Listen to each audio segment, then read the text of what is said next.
ধর্ম, এই ধর্ম বিষয়টা কি?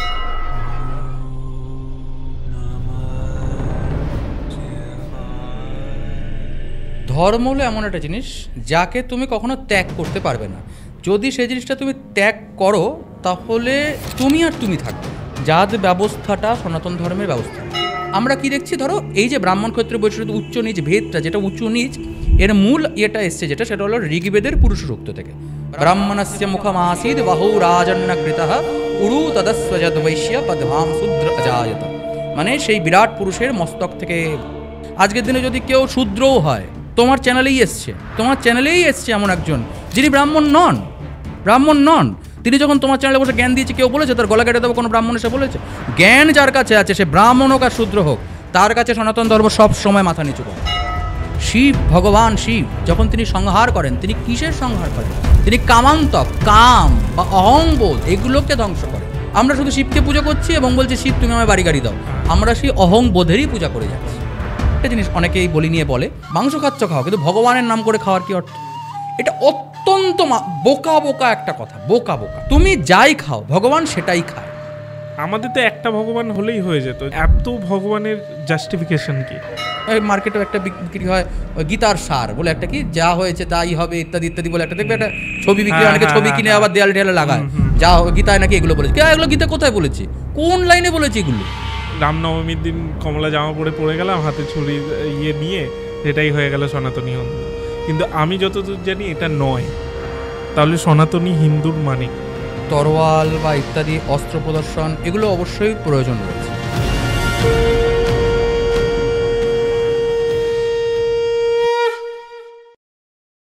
হিন্দুত্ব, ধর্ম, জাতপাত এবং সনাতনী হিন্দু নিয়ে আজকের পডকাস্টে আপনারা একদম ডিটেলে এই সব কিছুর বিষয় জানতে পারবেন শিবপ্রসাদ মুখোপাধ্যায়ের কাছ থেকে। শিবপ্রসাদ দা অলরেডি আমাদের পডকাস্টে হেড একজন গেস্ট। সে আবারও ফিরে এসছে আজকে আপনাদের সাথে এই সব বিষয় নিয়ে আলোচনা করতে। চলুন আজকের পডকাস্টে শুরু করা যাক শিবপ্রসাদ মুখোপাধ্যায় অন UTS।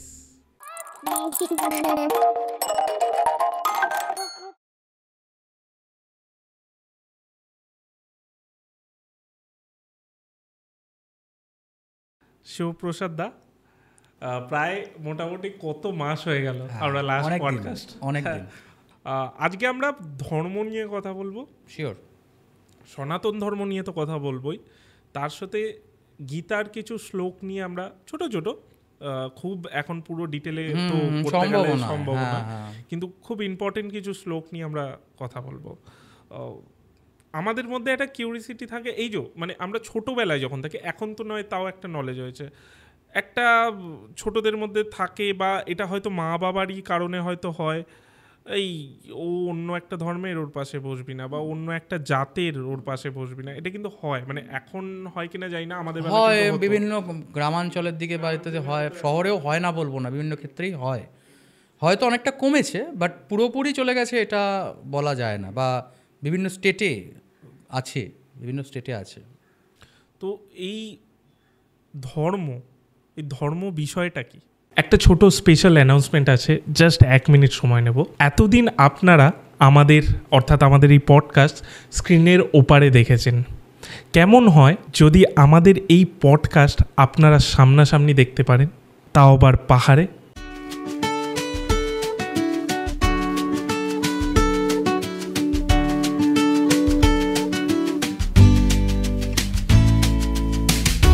ঠিক ঠান্ডা ঠান্ডা পরিবেশ আর ভৌতিক সব ঘটনা জমে যাবে বলুন। হ্যাঁ, এরকমই একটা সুযোগ করে দিয়েছে সামিয়ানা ট্যুরস অ্যান্ড ট্রাভেলস। সাথে থাকছি আমি এবং আমার পুরো টিম। এই নয়, আরও 2জন স্পেশাল গেস্টও আছে যারা আপনাদের সামনে ঘটনা শোনাবেন। 1, সবার পছন্দের দেবদীপ মিত্র, আর 2, গল্পওয়ালার অরিত্র বেরা। হ্যাঁ, এরা 2জনও থাকছে এই সফরে। আমরা 3জন মিলে শোনাবো বিভিন্ন ভৌতিক ঘটনা। এছাড়াও বেশ কিছু মজার ইভেন্ট অর্গানাইজ করেছে সামিয়ানা ট্যুরস অ্যান্ড ট্রাভেলস, আর হন্টেড ইভেন্টও আছে। এবার বলি ডেটটা। এই গরমের ছুটিতেই 15ই মে আমরা স্প্ল্যানেড থেকে বাসে উঠছি 16, 17, 18 অর্থাৎ শুক্র, শনি, রবি আমরা থাকছি পাহাড়ে, অর্থাৎ 3 নাইটস 4 ডেজ।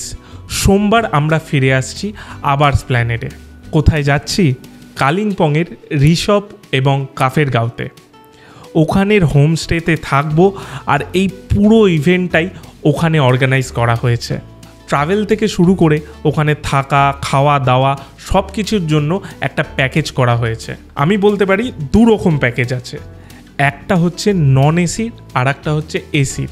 অর্থাৎ স্প্ল্যানেড থেকে আপনারা যে যাবেন আবার স্প্ল্যানেডে যে ফিরবেন, এই ট্রাভেলটা একটা এসি বাস, একটা নন এসি বাস, যার যেটা কমফোর্টেবল। আমাদের মেন উদ্দেশ্য মজা করা, তাই কেউ মিস করবেন না। আমি যেটা বলছিলাম, ট্রাভেল থেকে শুরু করে থাকা, খাওয়া সবই ইনক্লুডেড এই প্যাকেজে। নিচে ডেসক্রিপশানে সমস্ত ডিটেলস দেওয়া আছে এবং পিন কমেন্টেও ওদের নাম্বার অ্যান্ড ডিটেলস দেওয়া আছে।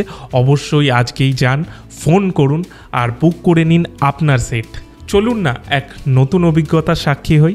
তাহলে দেখা হচ্ছে 15 তারিখ বাসে।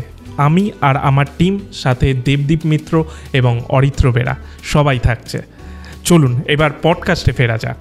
দেখো, ধর্ম হলো এমন একটা জিনিস যাকে তুমি কখনো ত্যাগ করতে পারবে না। যদি সেই জিনিসটা তুমি ত্যাগ করো তাহলে তুমি আর তুমি থাকবে না। যেমন আমি উদাহরণ দিতে পারি, ধরো এটি একটি মাইক। এই মাইকটাতে আমি কথা বলছি, কথাটা শোনা যাচ্ছে। এই মাইকটা যদি সাউন্ড ক্যাচ করা বন্ধ করে দেয় তাহলে এই মাইকটার মাইক থাকবে না, এটা ওয়েস্টেজ হয়ে যাবে, এটার কোনো ভ্যালু থাকবে না। যখনই এই গুণটা তার মধ্যে আবার আসে, ধরো তুমি সারালে বা ইত্যাদি হলো, তখন তুমি এটা আবার মাইকের কার্যকারিতাটা ওর মধ্যে থাকবে। তাই মাইকের গুণাবলী যেইমাত্র এর থেকে বেরিয়ে যাচ্ছে সেইমাত্র এটি আর মাইক থাকবে না। তুমি মানুষ, মান এবং হুঁশ তোমার মধ্যে আছে। যদি না থাকে তুমি রাক্ষস, পিশাচ এগুলো তোমাকে বলা হবে। তুমি মান এবং হুঁশ আছে বলেই তুমি মানুষ। তেমনই জল তৃষ্ণা নিবারণ করে। তৃষ্ণা নিবারণ করার গুণ জলের মধ্যে যদি না থাকে তাহলে সেটিকে জল বলা যাবে না। ঠিক আছে, এটা একটা উদাহরণ। এখন সমুদ্রের জল তো আর তৃষ্ণা নিবারণ করে না, আমি একটা উদাহরণ হিসেবে বলছি যে এটা পানীয় জল। তাহলে তুমি একে তো আর পানীয় জল বলতে পারবে না, কারণ এটা তৃষ্ণা নিবারণের যোগ্য নয়। এটা পানীয় জল নয়, এটা তুমি সমুদ্রের জল বা ওয়েস্টেজ যে কোনো কিছু বলতে পারো, বাট পানীয় বলতে পারবে না। আগুনের কার্য হলো দহন। দহন কালকে যদি আগুন কালকে থেকে পোড়ানো বন্ধ করে দেয় বা তোমাকে তাপ দেওয়া বন্ধ করে দেয় তাহলে সেটা আর আগুন থাকবে না। অর্থাৎ ধর্ম হলো সেটা যেটা কখনো ত্যাগ করা যায় না, তুমি ইচ্ছা করলেও ত্যাগ করতে পারবে না। সনাতন ধর্ম এটা হলো একটা এরকম, মানে ধর্মের নাম নয়। সনাতন হলো ধর্মের ডেফিনেশন। অর্থাৎ কিনা যার আদি নেই, অন্ত নেই। আদিকালেও আগুন তাপ দিত, আজকেও দেয়, ভবিষ্যতেও দেবে। যতদিন সৃষ্টি থাকবে ততদিন দেবে। ততদিনই মানুষকে মানুষ বলা হবে যতদিন তার মধ্যে মান এবং হুঁশ আছে। যদি আগে যাদের মধ্যে মান এবং হুঁশ ছিল না তাদেরকে রাক্ষস বলা হয়েছে, পিশাচ বলা হয়েছে। ভবিষ্যতেও তাদেরকে জঙ্গি টঙ্গি আজকাল আমরা বলে থাকি, এগুলো তাদের এইসবই বলি। মানুষ তো তাদের আমরা বলি না। তো ঠিকভাবেই ধর্ম হলো এমন একটা জিনিস যেটা তুমি ধারণ করো। ধারণ মানে জামার মতো নয় যে আজকে পড়লাম কালকে খুলে ফেললাম। যেটা তুমি ত্যাগ করতেই পারবে না, সেটাই হলো ধর্ম। সারা জীবনের জন্য, সারা জীবন না, তোমার জীবনের পরেও, জীবনের পরে তোমার জীবন হয়তো এখানে অন্ত হলো, আমি পরজন্মে যাচ্ছি না, পরজন্ম আছে কি নেই আলাদা চ্যাপ্টার। আমি ধরে নিলাম আমার জীবন বা তোমার জীবন আজ এইখানে এন্ড হলো, কিন্তু সৃষ্টির জীবন তো শ্রেষ্ঠ হয়ে যায়নি। সৃষ্টি তো জীবনের যে গতি, জীবনের যে ধারা, সেগুলো তো চলতেই থাকবে, সেটা তো স্তব্ধ হয়ে যাচ্ছে না। তাহলে জীবনের যে গুণাবলী, যে স্পন্দন, এটাই ধর্ম। যতদিন পর্যন্ত সৃষ্টি থাকবে, জীবন থাকবে, ততদিন পর্যন্ত হৃৎপিণ্ড দপদপ দপদপ করবেই। হৃৎপিণ্ডটা দপদপ করছে, তোমার শরীরে প্রাণ আছে, তাই তুমি প্রাণী। প্রাণ ব্যতীত তুমি সব। তো প্রাণী যদি না থাকে তাহলে প্রাণী আমি তাকে বলবো না, তাই না? তো এইটা হলো ব্যাপার, যেটা ধর্ম, যাকে তুমি ত্যাগ করা অসম্ভব, তুমি ইচ্ছা করলেও পারবে না, এবং চেঞ্জও করা যায় না। আগুনের কাজ কালকে দহন কার্য থেকে ভেজানো হয়ে যাবে না, বা জল কালকে থেকে যদি বলে আমার আর ভাই ভালো লাগছে না এই তৃষ্ণা নিবারণ করতে বা ওই আগুনকে নির্বাপন করতে, আমি আজকে থেকে আগুনের কাজটা করব, এটা হয় না, এটা হতে পারে না, অসম্ভব। এটাই হলো ধর্ম। আচ্ছা, কিন্তু এই যুগে যেটা তুমি বলছিলে যে অনেকেই, যেটা আমি জাতপাত বা ধর্মের ডিফারেন্সটা বলছিলাম, তুমি বলছিলে যে এখন অনেকেই মানে না। হ্যাঁ, তো এবার কোথাও কি এটা অদৃশ্য হয়ে যাবে না? তো দেখো, জাত ব্যবস্থাটা সনাতন ধর্মের ব্যবস্থা নয়, এটা বুঝতে হবে। আমাদের সনাতন ধর্মে বর্ণ ব্যবস্থা আছে। বর্ণ কোনো প্রথা নয়, কিন্তু বর্ণ হলো ব্যবস্থা। এটা নিয়ে একটা আলাদা ভিডিও হতে পারে, আলাদা আলোচনা হতে পারে। শুধুমাত্র বর্ণ ব্যবস্থা নিয়ে যদি আমি আলোচনা শুরু করি তাহলে এখন 3 ঘন্টা পেরিয়ে যাবে, যেটা আমি যাবো না। বাট বর্ণ আমি এটুকু বলতে পারি যে বর্ণ ব্যবস্থা যখনই ধর্মের কিছু বা সনাতন ধর্মের কিছু ডেফিনেশান বা কিছু আলোচনা করি, এটা বুঝতে হবে যে এটা সনাতন, অর্থাৎ আদি নেই অন্ত নেই। অর্থাৎ আজকে এটা মানছে না তার মানে তো এটা সনাতন হলো না, তার মানে এখন এটা এক্সিস্ট করছে না। কিছু ক্ষেত্রেও এক্সিস্ট যদি না করে তাহলে সেটা সনাতন হলো না। তাই জন্য আমরা মানে বর্ণকে বর্তমানে যেভাবে বুঝি, যে ডেফিনেশনে বুঝি, সেটা হয়তো ভুল, সেটাকে হয়তো আমরা জাতের মাধ্যমে বুঝে ফেলেছি। এটা কেন বুঝেছি, এর পিছনের কারণ কি, এটা দেখতে গেলে হয়তো তুমি কি বলবো, দেখো আমাদের যে সনাতন ধর্ম ভারতবর্ষ, তাতে এত বৈদেশিক আক্রমণ হয়েছে বা বিদেশের এত মানুষ এখানে এসছে, তাদের বিভিন্ন গুণাবলী দ্বারা আমাদের ভারতবর্ষ বিভিন্ন সময় প্রভাবিত হয়েছে। এবং সবথেকে বড় প্রবলেম হয়েছে যখনই সংস্কৃতকে ইংলিশে ট্রান্সলেট করতে শুরু করা হয়েছে, সেদিন সবথেকে বড় প্রবলেম হয়েছে। কারণ আমাদের এখানে ধর্ম ওরা ট্রান্সলেট করে লিখে দিয়েছে রিলিজিয়ান। ধর্ম ইজ নট আ রিলিজিয়ান। ধর্ম ধর্মই, আগুনের রিলিজিয়ান দহন কার্য নয়, আগুনের ধর্ম দহন কার্য। মানুষের রিলিজিয়ান মানবতা নয়, মানুষের ধর্ম মানবতা। তাই ধর্ম আর রিলিজিয়ান কখনো এক নয়। যেমন 33 কোটি দেবতা, এটাকে কোটিটাকে সিয়ার লিখে দিয়েছে, বাট কোটি উচ্চ কোটির সাধক মানে হলো অনেক উঁচু প্রকারের সাধক, তাহলে কোটি মানে হলো প্রকার বা ভেদ। তাহলে 33 সিয়ার ইজ নট 33 কোটি দেবতা। এটাকে ইংলিশে ট্রান্সলেটের সময় প্রবলেম হয়েছে। ঠিক তেমনইভাবে ব্রাহ্মণ, ক্ষত্রিয়, বৈশ্য, শূদ্র যে বর্ণ ব্যবস্থা, এটাকে ট্রান্সলেট করতে গিয়ে ওরা তো ওই বর্ণের কোনো ইংলিশ ট্রান্সলেশন পায়নি। দেন ওরা ওদের পয়েন্ট অফ ভিউ, যেটা ওর মানে আমার যতটা বিচার বুদ্ধি আমি তো সেটা নিয়েই বিচার করবো, রাইট? তো আমি ভারতবর্ষকে যখন বিচার করতে আসছি, তার অবস্থানটা এত উঁচুতে যে আমার চিন্তাধারা সেখানে পৌঁছচ্ছেই না। আমি এভারেস্টে উঠেই নি, তো এভারেস্ট থেকে পৃথিবীকে দেখতে কেমন লাগে তো আমি জানি না। আমি টিভিতে দেখতে পারি বা তুমি দেখে তোমার কথা শুনতে পারি, বাট অ্যাকচুয়ালি কেমন দেখতে লাগে সেই অ্যাকচুয়াল ফেসটা তো আমি পাইনি। তাই জন্য আমার যেটুকু নলেজ আমি সেই হিসাবেই বলবো। ওখানে পেজা তুলোর মতো বরফ রয়েছে, কারণ বরফ অ্যাকচুয়ালি কীরকম সেটা তো আমি ওখানে দেখিনি। পেজা তুলোটা বরফের মতো, তাই জন্য আমার জ্ঞানের পরিধি অনুসারে আমি তাকে ডেসক্রাইব করব। ঠিক সেইভাবে হতে পারে যে ওই সময়ে ওদের যেহেতু এই জাত ব্যবস্থাটা ছিল, সেটা এখানে কোনোভাবে ইনক্লুড হয়ে যায়। এবার শুধুমাত্র যে এর দ্বারাই হয়েছে তা আমি বলবো না।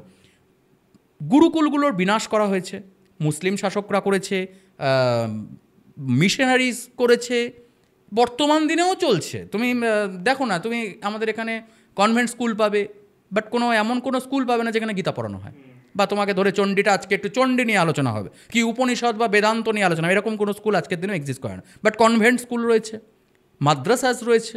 আমি কোনো কিছুকে ছোট করছি না, বড় করছি না, আমি জাস্ট প্রেক্ষিতটা বলছি। এটা সে আদিকাল থেকে চলছে। তাহলে একটা সমাজ ব্যবস্থায় তার কোরকে, তার বেসিককে যদি শিখতেই না দেওয়া হয়, তাহলে তার মধ্যে বিভিন্ন ব্যাকটেরিয়াস জন্মাবে, স্বাভাবিক। কারণ দেখো, জ্ঞানটা হলো, এই যে আমরা গঙ্গাকে এত পবিত্র বলি না, গঙ্গা নদীটা পবিত্র নয়, জ্ঞান হলো গঙ্গার মতো, সবসময় বয়ে চলে। তুমি গঙ্গাকে যদি এক জায়গায় কিছুটা জল বেঁধে রাখো বা একটা বোতলের মধ্যে তুলে রাখো, ওই গঙ্গা জলের মধ্যেই শ্যাওলা জন্মাবে। কিন্তু যে গঙ্গার ধারা বইছে, সেই ধারায় তুমি শ্যাওলা পাবে না। যতই ময়লা হোক, ওই জলে তুমি স্নান করো, তোমার একটু যদি অভ্যাস থাকে খোসপ্যাঁচড়া শরীরে হবে না, যতই সে গঙ্গা ময়লা হোক। ঠিক তেমনইভাবে আমাদের যে ধারা, ব্রাহ্মণ, ক্ষত্রিয়, বৈশ্য, শূদ্র, তার বেসিক কী, সনাতন ধর্মের বেসিক কী, এর টপিক কী, বেদান্ত কী, মানুষ এখানে সনাতন ধর্মে মানুষকে কী চোখে দেখা হয়, নারীর অবস্থান কী, পুরুষের অবস্থান কী, তার যে বিভিন্ন অঙ্গ, যেমন ধরো বেদ সকলের মাথায় ঢুকবে না, স্বাভাবিক কথা। বেদ পড়তে তোমাকে যদি কালকে বেদ দিই, তুমি 3 দিন পরে বিরক্ত হয়ে যাবে। 3 দিন তো বেশি বলে ফেললাম, 3 ঘন্টা পড়লে তুমি বিরক্ত হয়ে যাবে। তাহলে বেদের গল্প, ওটাকেই সহজ ভাষায় উপনিষদ, তুমি উপনিষদ বুঝতে পারছো না, তুমি পুরাণ পড়ো, সাধারণ মানুষের জন্য পুরাণ। তাহলে আজকে যদি পুরাণ বাদ দিয়ে তোমার সামনে মানে আমাদের যে বেসিক যেগুলো, এগুলো যদি তুমি না জানো, তার পুরাণের যে স্টোরি, যেগুলো তুমি না জানো, না বোঝো, তাহলে তুমি তো বেসিকটা বুঝবে না। এবার যেহেতু সাধারণ মানুষ এটা বুঝতে পারছে না যে এর বেসিকটা কী, তো কারণ আমরা কি দেখছি, ধরো এই যে ব্রাহ্মণ, ক্ষত্রিয়, বৈশ্য, উচ্চ নিচ ভেদটা, যেটা উঁচু নিচ, এর মূল ইয়েটা এসছে যেটা, সেটা হলো ঋগ্বেদের পুরুষ সূক্ত থেকে। ব্রাহ্মণস্য মুখমাসীদ বাহু রাজন্য কৃতঃ উরু তদস্বজদ বৈশ্য পদভাম শূদ্র অজায়ত। মানে সেই বিরাট পুরুষের মস্তক থেকে ব্রাহ্মণ, বাহুদ্বয় থেকে ক্ষত্রিয়, উরুদ্বয় থেকে বৈশ্য এবং পা থেকে শূদ্র। তাহলে সাধারণ অল্প বুদ্ধি সম্পন্ন মানুষের মনে এটা আসতে পারে, আচ্ছা, তাহলে তো মাথাটা উপরে, তার মানে মাথাটাই হ্যাঁ। ব্রাহ্মণ তাহলে উঁচু, আর শূদ্র পায়ের থেকে তাহলে শূদ্র নিচু। আরে পাটা না থাকলে তোমার মাথা চলবে? তোমার মাথায় একটা মানে জল খেতে ইচ্ছা হলো, তোমার পা নেই, তুমি হেঁটে গিয়ে জল খাও দেখি। সমাজটা যার ওপর ভর করে চলে সে হলো শূদ্র। শূদ্র ব্যতীত সমাজে চলবে না, সমাজ স্তব্ধ হয়ে যাবে, সমাজ চলবে না। বুঝতে পেরেছ?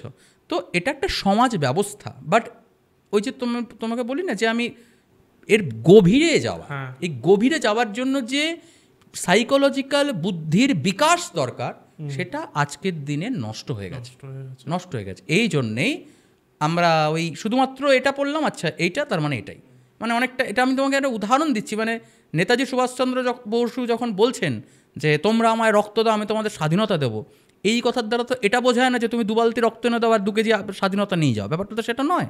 ওর গভীর টপিকটা বুঝতে, ও কেন বলছে, ওই কথাটার অর্থ কী, ওটা তোমাকে বুঝতে হবে। তোমাকে যদি বলা হয় দিল্লি চলো, এখন দিল্লি গিয়ে কী করবো, কেন যাব, কী ব্যাপার, ওই আর সাধারণত এখন এই মিটিং মিছিলগুলো ব্রিগেড চলো, ব্রিগেডে গিয়ে কী করবো, ডিম ভাত খাওয়া ছাড়া, কেন ব্রিগেডে এসেছি, খায় না মাথায় দিয়ে, কিছুই বুঝলাম না, ওরম টাইপের তো নয় এটা। দিল্লি চলো, নেতাজি বলেছেন দিল্লি চলো, চলো চলো দিল্লি যেতে হবে, দিল্লি গিয়ে কী করবো জানি না, বুঝি না। তাহলে দিল্লি কেন যেতে বলেছে সেটা জানা দরকার, আগে কি দিল্লি গিয়ে কী করবো সেটা জানা দরকার, পরে কি। ঠিক তেমনইভাবে ব্রাহ্মণ ক্ষেত্রে বৈশ্য শূদ্রের এই পুরুষরুক্ত বুঝতে গেলে ওই বিরাট পুরুষ দিয়ে এলো, কে বিরাট পুরুষ, এবং ওই তার হাত পা থেকে তো জন্মালো, তারপরে আর কি কি থেকে কি জন্মালো সেটা কি তুমি জেনেছো? সেটাও তো জানোনি।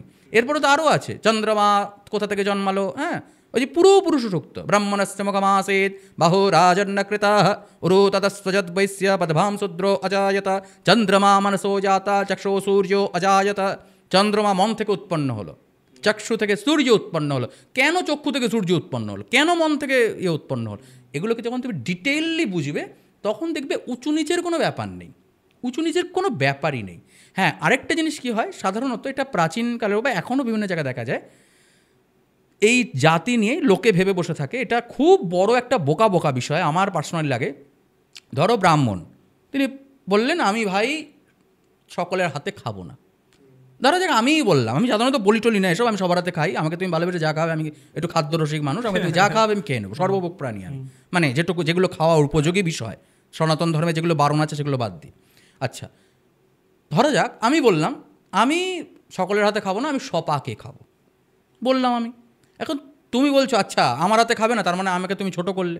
আরে ভাই, তোমার আমাকে খাওয়ানোর জন্য এত উদ্গ্রীব তুমি কেন, তুমি এত উদ্গ্রীব কেন আমাকে খাও? আমি তোমার হাতে খাবো না, আমি হরিদাস পালের হাতেও খাবো না, কারুর হাতে খাবো না, আমি সবাইকে খাবো, তার জন্য তোমাকে আমি ছোটো করলাম কী করে? আমার পয়েন্ট অফ ভিউ আমি বলেছি, আমার ইচ্ছা আমি এই ঘুগনিওয়ালার কাছ থেকে ঘুগনি খাবো না, আমি ফুচকা খাবো, তার মানে ঘুগনিওয়ালাকে আমি ছোটো করলাম?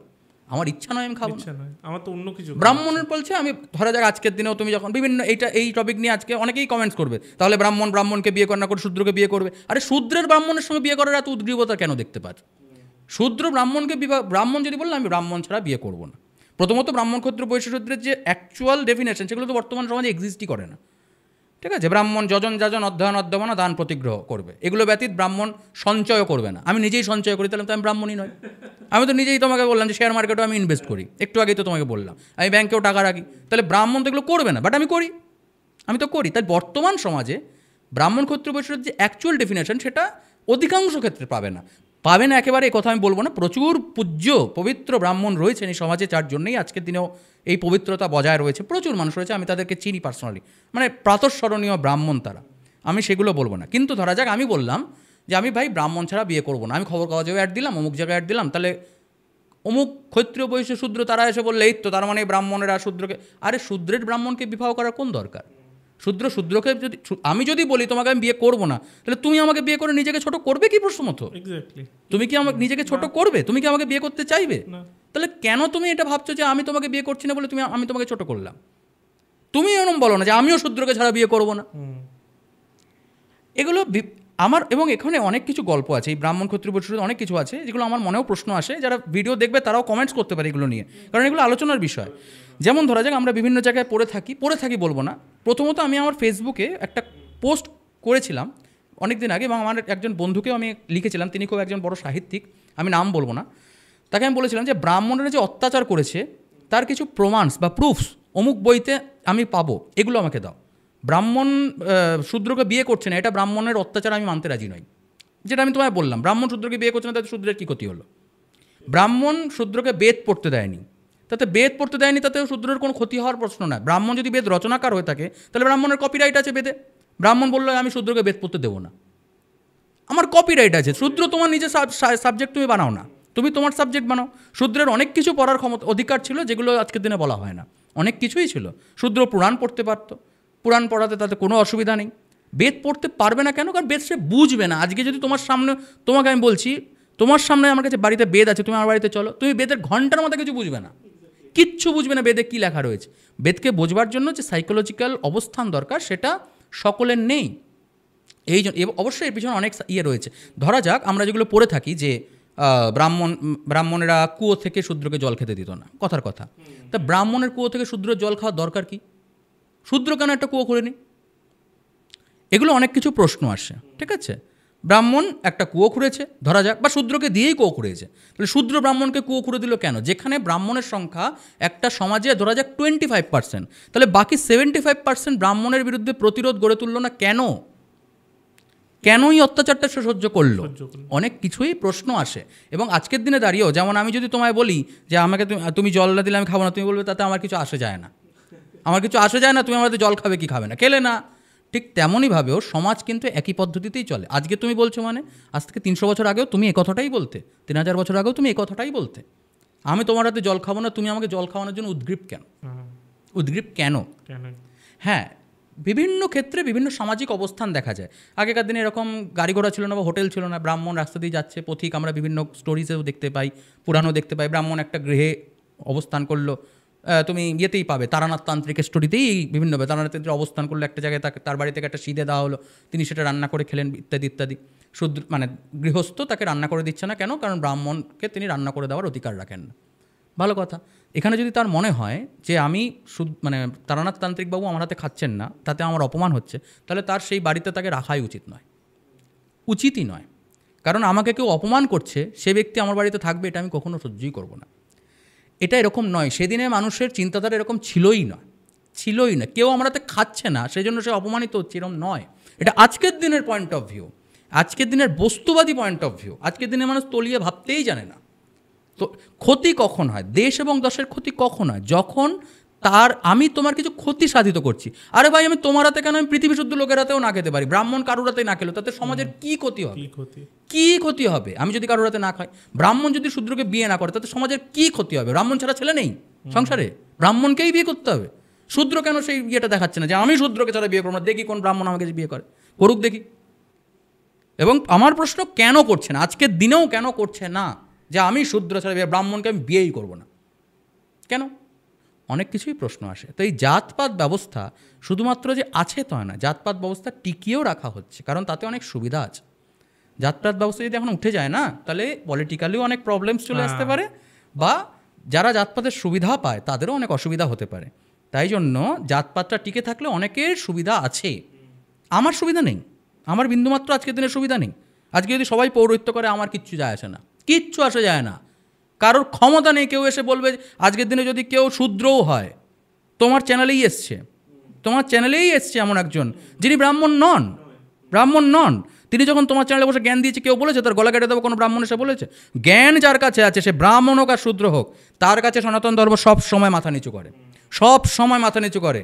তোমার কাছে যদি সত্যিকারের জ্ঞান থাকে তাহলে আমি তোমার পায়ে হাত দিয়ে প্রণাম করতে দুবার ভাববো না, তুমি যেই হও। কিন্তু তোমার মধ্যে যদি অহংকার থাকে, সে তুমি যদি ব্রাহ্মণ হও, তোমার শরীরে একটি কেন 10টি পৈতে নিয়ে থাকলেও সনাতন ধর্ম তোমার সামনে মাথা নিচু করবে না। কারণ অহংকারের সামনে কখনো, এবং বোকামির সামনে সনাতন ধর্ম কখনো মাথা নিচু করে না। আজকের দিনে জাতপাত ব্যবস্থার যে টপিকগুলো আসছে এগুলো বোকামি, এবং সাধারণ মানুষ বোকার মতো সেগুলো ফলো করে, প্রশ্নই করে না কেন শূদ্র একটি কুয়ো খোঁড়েনি। তো জাতপাতটা হলো এই, আর কিছু না। আজকের দিনেও ওটাই চলছে, সম্পূর্ণ কন্ট্রোভার্সি, এবং এটা চলবেও, এটাকে তুমি অত সহজে ওঠাতে পারবে না, কারণ উঠলে অনেক প্রবলেমস রয়েছে, অনেক প্রবলেমস। জাতপাত নিয়ে আমরা অনেকটাই গভীরে চলে গেলাম, আমি জানি না এটা থেকেও হয়তো কন্ট্রোভার্সি আসতে পারে। আসবেই, আমি তোমাকে দরকার পড়লে লিখে দিচ্ছি এই এতক্ষণে, মানে তোমার এই স্ক্রিনটা যখন চলছে অলরেডি এর মধ্যে 50টা কমেন্টস এসে গেছে, আসবেই। ওটাই আমি এবার এই জাতপাতের দিক দিয়ে আরেকটা বিষয় উঠে আসে যে মানুষের হিংসা। একদম, মানুষের হিংসা এত কেন বেশি, মানে মানুষের ভেতরে? হিংসার কারণ হলো মানুষ আজকে আধ্যাত্মিকতা থেকে দূরে সরে গেছে। হিংসা কখন আসে? অহংবোধ থেকে হিংসা আসে, যে অমুকের হয়েছে আমার কেন হয়নি। এই যে আমার, এই যে আমিত্ব, এর জন্যেই প্রথমে অহংবোধ জন্মায়। তারপর সেই অহংবোধ থেকেই ধীরে ধীরে ধীরে সেটা হিংসার দিকে যায়। তো আজকের দিনে আধ্যাত্মিক বোধের পিছনে সাধারণ হিন্দু সমাজ, আমি সবাইকে বলবো না, সাধারণ হিন্দু সমাজ আর যাই করুক, আধ্যাত্মিকতা নিয়ে তাদের বিন্দুমাত্র মাথা ব্যথা নেই এবং সন্তানকেও তারা সেটা শিখতে সাধারণত উদ্বুদ্ধ করে না। সেই কারণেই তাদের মধ্যে অহংবোধই জাগ্রত হয়, সাধারণত অহংবোধই জাগ্রত হয়। আর এই অহংবোধই ধীরে ধীরে ধীরে ধীরে ওই স্লো পয়জনের মতো খেতে থাকে। অহংবোধ যে কী খারাপ জিনিস, কত খারাপ জিনিস, আমি তো তুলনা দিয়েও বোঝাতে পারবো না। কালকুট বিষবোধা তার কাছে খুব সামান্য হয়ে যায়। এই অহংবোধ, অহংকার হলো মানুষের পতনের মূল কারণ। কারণ একটা জিনিস জানবে, আজকের সাধারণ এই যে সমাজ, আজকের দিনে হোক আগের দিনে হোক, যার মধ্যে অহংকার আছে তাকে সমাজ কখনো পাত্তা দেয় না, তাকে ছুঁড়ে ফেলে দেয়। তোমার অহংকার আছে ভাই, তুমি তোমার অহংকার নিয়ে থাকো, আমার তাতে কিছু আসে যায় না। তাই অহংকারের ভ্যালুলেস জিনিস, একটা ভ্যালুলেস জিনিস, এবং এই অহংবোধ মানুষকে ধীরে ধীরে ধীরে ধীরে পতনের দিকে নিয়ে যায়। রাগ, ক্রোধ, অহংবোধ এগুলো হলো সবথেকে মানুষের খারাপ গুণ। এবং তুমি সনাতন ধর্মের যে বেসিক বিভিন্ন দেবদেবী, ধরো মনসা পূজার ওই যে দেবী মনসা পদ্মের ওপর আসীন, দেবী মনসা হলো পদ্মের ওপর আসীন, তো তিনি হৃদয়ে পদ্মের ওপর আসীন, আমাদের হৃদয়ে রয়েছে। আর ওই যে অষ্টনাগ, ওগুলোই হলো আমাদের মনের বিভিন্ন কাম, ক্রোধ, লোভ, মোহ, লালসা, হিংসা, এই অহংবোধ ইত্যাদিগুলো। তাহলে দেবী মনসা এই অহংকে কন্ট্রোল করার শিক্ষা দিচ্ছেন, বুঝতে পারছো? ভগবান শিব যখন তিনি সংহার করেন, তিনি কিসের সংহার করেন? তিনি কামান্তক, কাম বা অহংবোধ এগুলোকে ধ্বংস করেন। আমরা শুধু শিবকে পূজা করছি এবং বলছি শিব তুমি আমায় বাড়ি গাড়ি দাও, আমরা সেই অহংবোধেরই পূজা করে যাচ্ছি। এতে ক্ষতি হয় না? ক্ষতি তো অবশ্যই হচ্ছে। দেখো, ভগবানের পূজা দ্বারা প্রত্যক্ষভাবে আমরা যেরকম ভাবি যে ক্ষতি বা লাভ, এভাবে কখনো হয় না। ভগবান যেমন গীতাতেই ভগবান বলছেন, কেউ আমার প্রিয় নয়, কেউ আমার অপ্রিয় নয়, আমি শুধু প্রত্যেককে কর্মফল প্রদান করে থাকি। তুমি পরীক্ষার আগে পড়াশোনা করলে তুমি পরীক্ষায় পাশ করবে, যদি পূজা নাও করো, ভগবানের প্রতি বিশ্বাস নাও রাখো, তাহলেও তুমি পরীক্ষায় পাশ করবে। যদি তুমি পড়াশোনা না করলে, হাজারো মহাযজ্ঞ করলে, তুমি পরীক্ষায় ফেল করবে। ভগবান বলছে, যিনি আমার প্রতি বিশ্বাস রাখেন বা অবিশ্বাস করেন, তার প্রতি ইনি আমাকে ভালোবাসেন বলে ইনি প্রিয়, আর উনি আমাকে শ্রদ্ধা করেন না বলে অপ্রিয়, এরম নয়। আমি সবাইকে কর্মফল দিই। তাই জন্য যখনই আমরা ভগবানের কাছে পূজা করি, কিছু কামনা করি, কিছু এক্সপেক্ট করি, যখনই আমি সেই কর্ম করি, সকাম কর্ম করি, তখন সেই সকাম কর্ম আমাদের কর্মফলে আবদ্ধ করে। এগুলো শ্রীমদ্ভাগবত গীতার 2য় অধ্যায় 3য় অধ্যায় বিস্তারিত বলা আছে, এগুলো তো ডিটেল বলতে গেলে সময় অনেক চলে যাবে। যখনই আমরা কিছু এক্সপেক্ট করি, তখনই সেই এক্সপেকটেশন আমাদেরকে কর্মফলে আবদ্ধ করে, আর এই কর্মফলই ধীরে ধীরে ধীরে ধীরে নিজের অধোগতির কারণ হয়ে যায়। এগুলো প্রত্যক্ষভাবে হয় না, একদিন দুদিনে বুঝবে না, আস্তে আস্তে হয়। যারা সন্ন্যাসী, যারা পুজোতে অনেক উচ্চ মার্গে রয়েছেন, তারা কিন্তু কখনোই কিছু বস্তুবাদী কিছু ভগবানের কাছে চান না। তিনি হয়তো পূজা করছেন, যেমন রামকৃষ্ণ মিশনে যখন দেবীর পূজা হচ্ছে, তখন কি বলছে? দেবী দুর্গা প্রীতি কাম, দেবী দুর্গা আমাকে আশীর্বাদ করবে, এই কামনায় আমি পূজা করছি, বা দেবী দুর্গার ভালো লাগবে আমার পূজা দ্বারা, প্রীত হবেন তিনি, তাই আমি পূজা করছি। কিন্তু আমি পূজা করতে গিয়ে কী বলছি? দীর্ঘায়ু, আরোগ্য, ঐশ্বর্য ইত্যাদি এগুলো আমি চাইছি। তা আমি যখনই কিছু চাইছি, যখন আমি এগুলো চাইছি, তখন আমাকে তার কর্মফলটাও তো পেতে হবে। আর কর্মফল যখনই তোমার মধ্যে আসছে, তখনই তুমি মোক্ষের থেকে ধীরে ধীরে ধীরে ধীরে আলাদা হয়ে যাচ্ছে। আর প্রবলেম হলো, আজকে সাধারণ মানুষ মোক্ষ খায় না মাথায় দেয়, সেটাই জানে না। কারণ তারা আধ্যাত্মিকতা থেকে দূরে আছে। চতুর্বর্গ, ধর্ম, অর্থ, কাম, মোক্ষ, এই চতুর্বর্গ কী? এগুলো কী জিনিস? এগুলোই জানি না। আজকের দিনে অনেককে আমি বলতে শুনি, মৃত্যুর পরে আমি কৃষ্ণের পায়ে যাব, শিবের পায়ে যাব। আরে ভাই, সনাতন ধর্ম কারোর পায়ে টায়ে যাওয়ার জন্য নয়। তুমি স্বয়ং কৃষ্ণ হও, তুমি স্বয়ং শিব হও, তুমি স্বয়ং দুর্গা হও, তুমি স্বয়ং ভগবান হবে না কেন? তুমি কেন কারোর পায়ে যাবে? সনাতন ধর্ম হলো মুক্ত, উদার। তোমার গতি তুমি নির্ধারণ করবে তোমার কর্মের দ্বারা। তুমি যদি আজকে শিবের গুণাবলীকে অর্জন করতে পারো, তাহলে তুমি স্বয়ং শিব হবে, হ্যাঁ, লোকে তোমার কাছে শিবের মতো পূজা করবে, আকন্দ ফুলের মালা দিয়ে, এরম শিব নয় যে তোমার মাথায় একটু দুধ ঢেলে দিয়ে গেল, তুমি শিব হয়েছে, এরম ভাবার কোনো কারণ নেই। হ্যাঁ, তুমি স্বয়ং শিব হও। যে আদিগুরু শঙ্করাচার্য রচনা করছেন, যেতে চিদানন্দ স্বরূপ শিবৌহম, সেই সচ্চিদানন্দ স্বরূপ শিব আমি শিব। স্বয়ং তুমি শিব হবে না কেন? এই প্রসঙ্গে একটা গল্প বলি। আদিগুরু শঙ্করাচার্যেরই গল্প, মানে গল্প বলবো না, এটা সত্যি ঘটনা, মানে আমি আপাতত আজকে শুনতে গল্প লাগলো, এটা গল্প, সেটা সত্যি। যাই হোক, আদিগুরু শঙ্করাচার্য একদিন প্রতিদিনই স্বপ্ন দেখেন। তিনি তো স্বয়ং মানে প্রাতঃস্মরণীয় শঙ্করাচার্যের, এখনও শঙ্করাচার্য অবস্থান করছেন পীঠাধীশ্বর। যাই হোক, তো তিনি, তার নাম শঙ্কর, কিন্তু তিনি যেহেতু বেদ অধ্যয়ন করাতেন তাই জন্য তিনি আচার্য উপাধি প্রাপ্ত হয়েছিলেন, তো শঙ্করাচার্য। তিনি প্রতিদিন ভগবান শিবকে স্বপ্নে দর্শন করেন। তার তিনি একদিন স্বপ্নে ভগবানকে বলছেন, হে ভোলেনাথ, আমি আপনাকে প্রতিদিনই স্বপ্নে দেখি, আপনাকে সামনে দেখি না, তা আমার খুব ইচ্ছা আপনাকে আমি একটু সামনে দেখি, আপনাকে প্রত্যক্ষ দর্শন করি। তো ভগবান শিব তাকে স্বপ্নে বলছেন, খুব ভালো কথা, কালকে তুমি ঘুম থেকে উঠবে, উঠে এমন একটা প্রাণীর খোঁজ করবে যে প্রাণীর দেহে প্রাণ আছে কিন্তু তার মাথাটা তুমি দেখতে পাচ্ছ না। তা শঙ্করাচার্য বলে, খুব ভালো কথা, তিনি খুব খুশি, এরকম একটা প্রাণী নিশ্চয়ই খুঁজে পাওয়া যাবে, ভগবান যখন বলেছেন। ঘুম থেকে উঠে এদিক ওদিক সেদিক খোঁজে, প্রতিটা এমন কোন প্রাণী যার দেহে প্রাণ আছে, মানে স্কন্দ কাটা তো নয় যে মাথা নেই মরে পড়ে রয়েছে, এরকম না, দেহে প্রাণ আছে, এদিকে তার মাথা আমি দেখতে পাচ্ছি না, এটা কীরকম ব্যাপারটা হলো? এরকম কোনো প্রাণীকে তিনি খুঁজে পান না। তিনি খুব মনকষ্টে গঙ্গায় স্নান করবার জন্য নেমেছেন, গলা জলে দাঁড়িয়ে সূর্যার্ঘ্য প্রদান করেছেন, করে নিচের দিকে গঙ্গা জলে দিয়ে তাকিয়ে দেখছেন, আরে আমি তো নিজের বডিটা দেখতে পাচ্ছি না, বরঞ্চ আমি নিজের মাথার ছবিটা দেখতে পাচ্ছি। নিজের মুখটাকেই তিনি প্রতিচ্ছবি দেখছেন, নিজের শরীরটাকে তিনি তখন দেখতে পাচ্ছেন। তখন তিনি ফিল করলেন, এই পৃথিবীতে আমি একমাত্র এমনই একটা প্রাণী আছে যার মাথা দেখতে পাই না, সেগুলো আমি নিজে। মানে আয়নায় দেখতে পারো ব্যাপারটা নয়, মানে আমি নিজের চোখে দেখতে পাচ্ছি না, সেটা আমি নিজেই নিজের মাথা দেখতে পাই না, অন্য সবার মাথা আমি দেখতে পাই, কিন্তু নিজের মাথা দেখতে পাই না। অর্থাৎ এখানে কিন্তু অনেক কিছু শেখার আছে। নিজের মাথা দেখার চেষ্টা করো, অর্থাৎ নিজের অপগুণগুলোকে ইন্ডিকেট করার চেষ্টা করো। তুমি যখন কাউকে আঙুল দেখাচ্ছ, ওই 4টে বা 3টে আঙুল যে তোমার দিকে ঘুরে আছে এই দিকে দেখো, নিজেকে জানো, নিজের ভুলগুলোকে শোধরাও, অন্যের ভুল শোধরাতে যেও না, নিজের ভুল শোধরাও, আত্মসমালোচনা করো। নিজেকে যদি তুমি জানতে পারো, নিজেকে যদি তুমি বুঝতে পারো, তাহলে দেখবে তুমি স্বয়ং শিবরূপে উত্তীর্ণ হয়েছ, তুমি নিজের মধ্যেই শিবকে খুঁজে পাবে। যখন তুমি শিবকে জল ঢালছো, যখন বলছো শিব অল্পেই সন্তুষ্ট, তখন নিজে অল্পে সন্তুষ্ট হওয়ার শিক্ষা নাও, তবে তুমিই নিজে নিজে ধীরে ধীরে ধীরে ধীরে শিবত্বে উত্তীর্ণ হবে। আর তুমি যদি সেই স্বয়ং ভোলেনাথকেও যে এই চাই সেই চাই, অমুক দাও তমুক দাও, এ সমস্ত বলো, তাহলে ধীরে ধীরে তুমি সেই কর্মফলের মধ্যেই আবদ্ধ হয়ে যাবে। তো এটা হলো আমাদের গুণ, আমাদের কর্ম, সেই কর্মফল ভগবান তোমাকে প্রদান করেন মাত্র। এই যে শঙ্করাচার্য যে গল্পটা বললাম, এরপরেই তিনি রচনা করলেন ন মৃত্যু ন শঙ্কা নামে জাতি ভেদা, মানে আমার মৃত্যুও নেই, আমার কোনো ভয়ও নেই, কারণ আমার তো জন্ম মৃত্যু নেই। নমে জাতি ভেদা, দেখো নমে জাতি ভেদা, আমার কোনো জাতিভেদ নেই, আমি ব্রাহ্মণ, আমি ক্ষত্রিয়, আমি বৈশ্য, আমি শূদ্র, বুঝতে পেরেছ? আমি যখন কোনো জ্ঞান দিচ্ছি তখন আমি ব্রাহ্মণ, যখন আমি রাজার কার্যে তাকে সেবা করছি, আজকের দিনেই ধরো না, তুমি যখন ট্যাক্স দিচ্ছ, বা তুমি এমন একজন ব্যক্তি যিনি পলিটিশিয়ান, তিনি আবার পূজা অর্চাও করেন, তিনি একটু বিজনেসে ইনভেস্টও করছেন, আবার তিনি ধরা যায় কোনো চাকরি, কথা পলিটিশিয়ান বলতে আমি বলছি না প্রধানমন্ত্রী বা কোনো, পলিটিক্সে তিনি আগ্রহ রাখেন বা সামথিং কিছু, আবার তিনি কোনো চাকরিও করছেন, তাহলে একই ব্যক্তিরূপে তিনি 4টে কর্ম করছেন।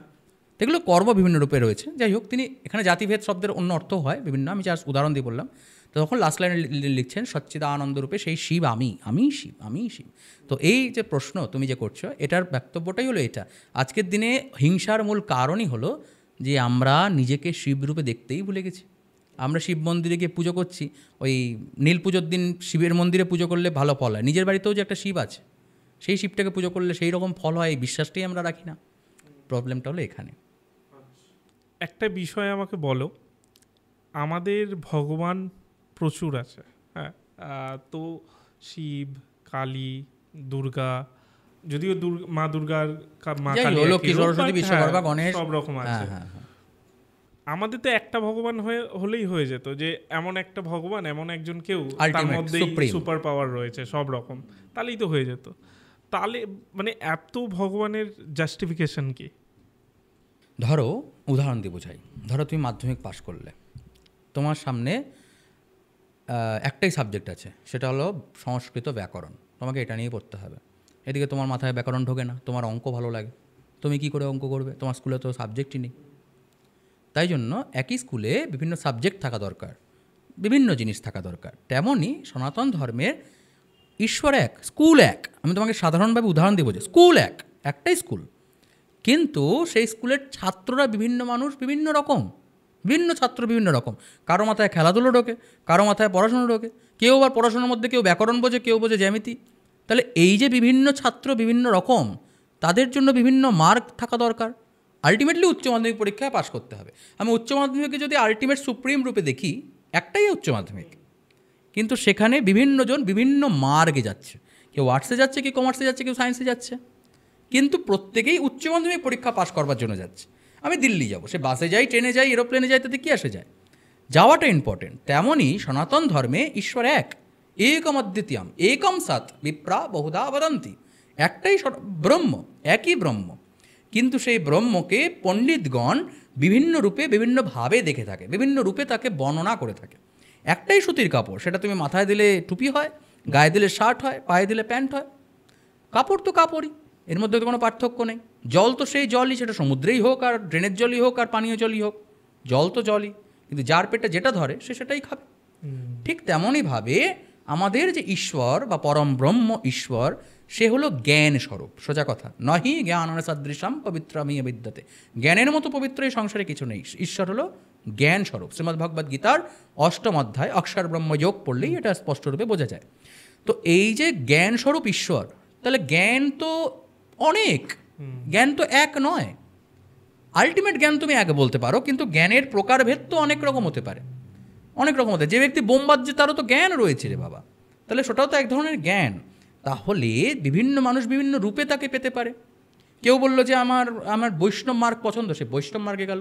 কেউ বললো আমি বীর, আমার শাক্ত মার্গ ভালো লাগে, তাহলে সে শাক্ত গেল। কেউ বললো আমার সংসারে থাকতেই ভালো লাগে না, এসব সংসারের মায়ামোহ আমার ভালো লাগে না, সে তাহলে ভাই তুমি শৈব মার্গে যাও। এবার শৈবের মার্গে গিয়েও কেউ বললো আমার অঘোর ভাল লাগে, তাহলে তুমি অঘোর। কেউ বললো শক্তিতে গিয়ে আমি তন্ত্র সাধনা করবো, তন্ত্রে গিয়ে কেউ বললো আমি বিরাচার করবো, তাহলে সে বিরাচার, কেউ দক্ষিণাচার। যে যেরকম পারে সে সেইভাবে বিভিন্নভাবে একই ব্রহ্মের উপাসনা করে। ব্রহ্ম এক, কিন্তু তাকে পাওয়ার বিভিন্ন রূপ উপায় রয়েছে। বিভিন্ন মানুষ তাদের জ্ঞানের পরিধি রূপে বিভিন্নভাবে তাকে পাওয়ার চেষ্টা করে। যে যেরকম তার রুচি, যার যেরকম রুচি সে সেভাবেই পায়। ধরো আমরা 5 জন বন্ধু মিলে একটা দোকানে গেছি, কেউ বললো আমি মোগলাই খাবো, কেউ বললো আমি এগরোল খাবো, কেউ বললো আমাকে একটু ডিমের ভুজিয়া বানিয়ে দাও, কেউ বললো আমি একটু মোমো খাবো, কেউ বললো আমি একটু স্যুপ খাবো, কেউ বললো স্যালাড খাবো। 6 জনেই খাচ্ছে, খাওয়াটা একই, পেট ভরা। এটা যদি ব্রহ্মরূপে দেখো, এক ঈশ্বর রূপে দেখো, তাহলে খাবারের বিভিন্ন ধরনগুলো আলাদা আলাদা বিভিন্ন মানুষের রুচি অনুসারে। বুঝতে পেরেছি?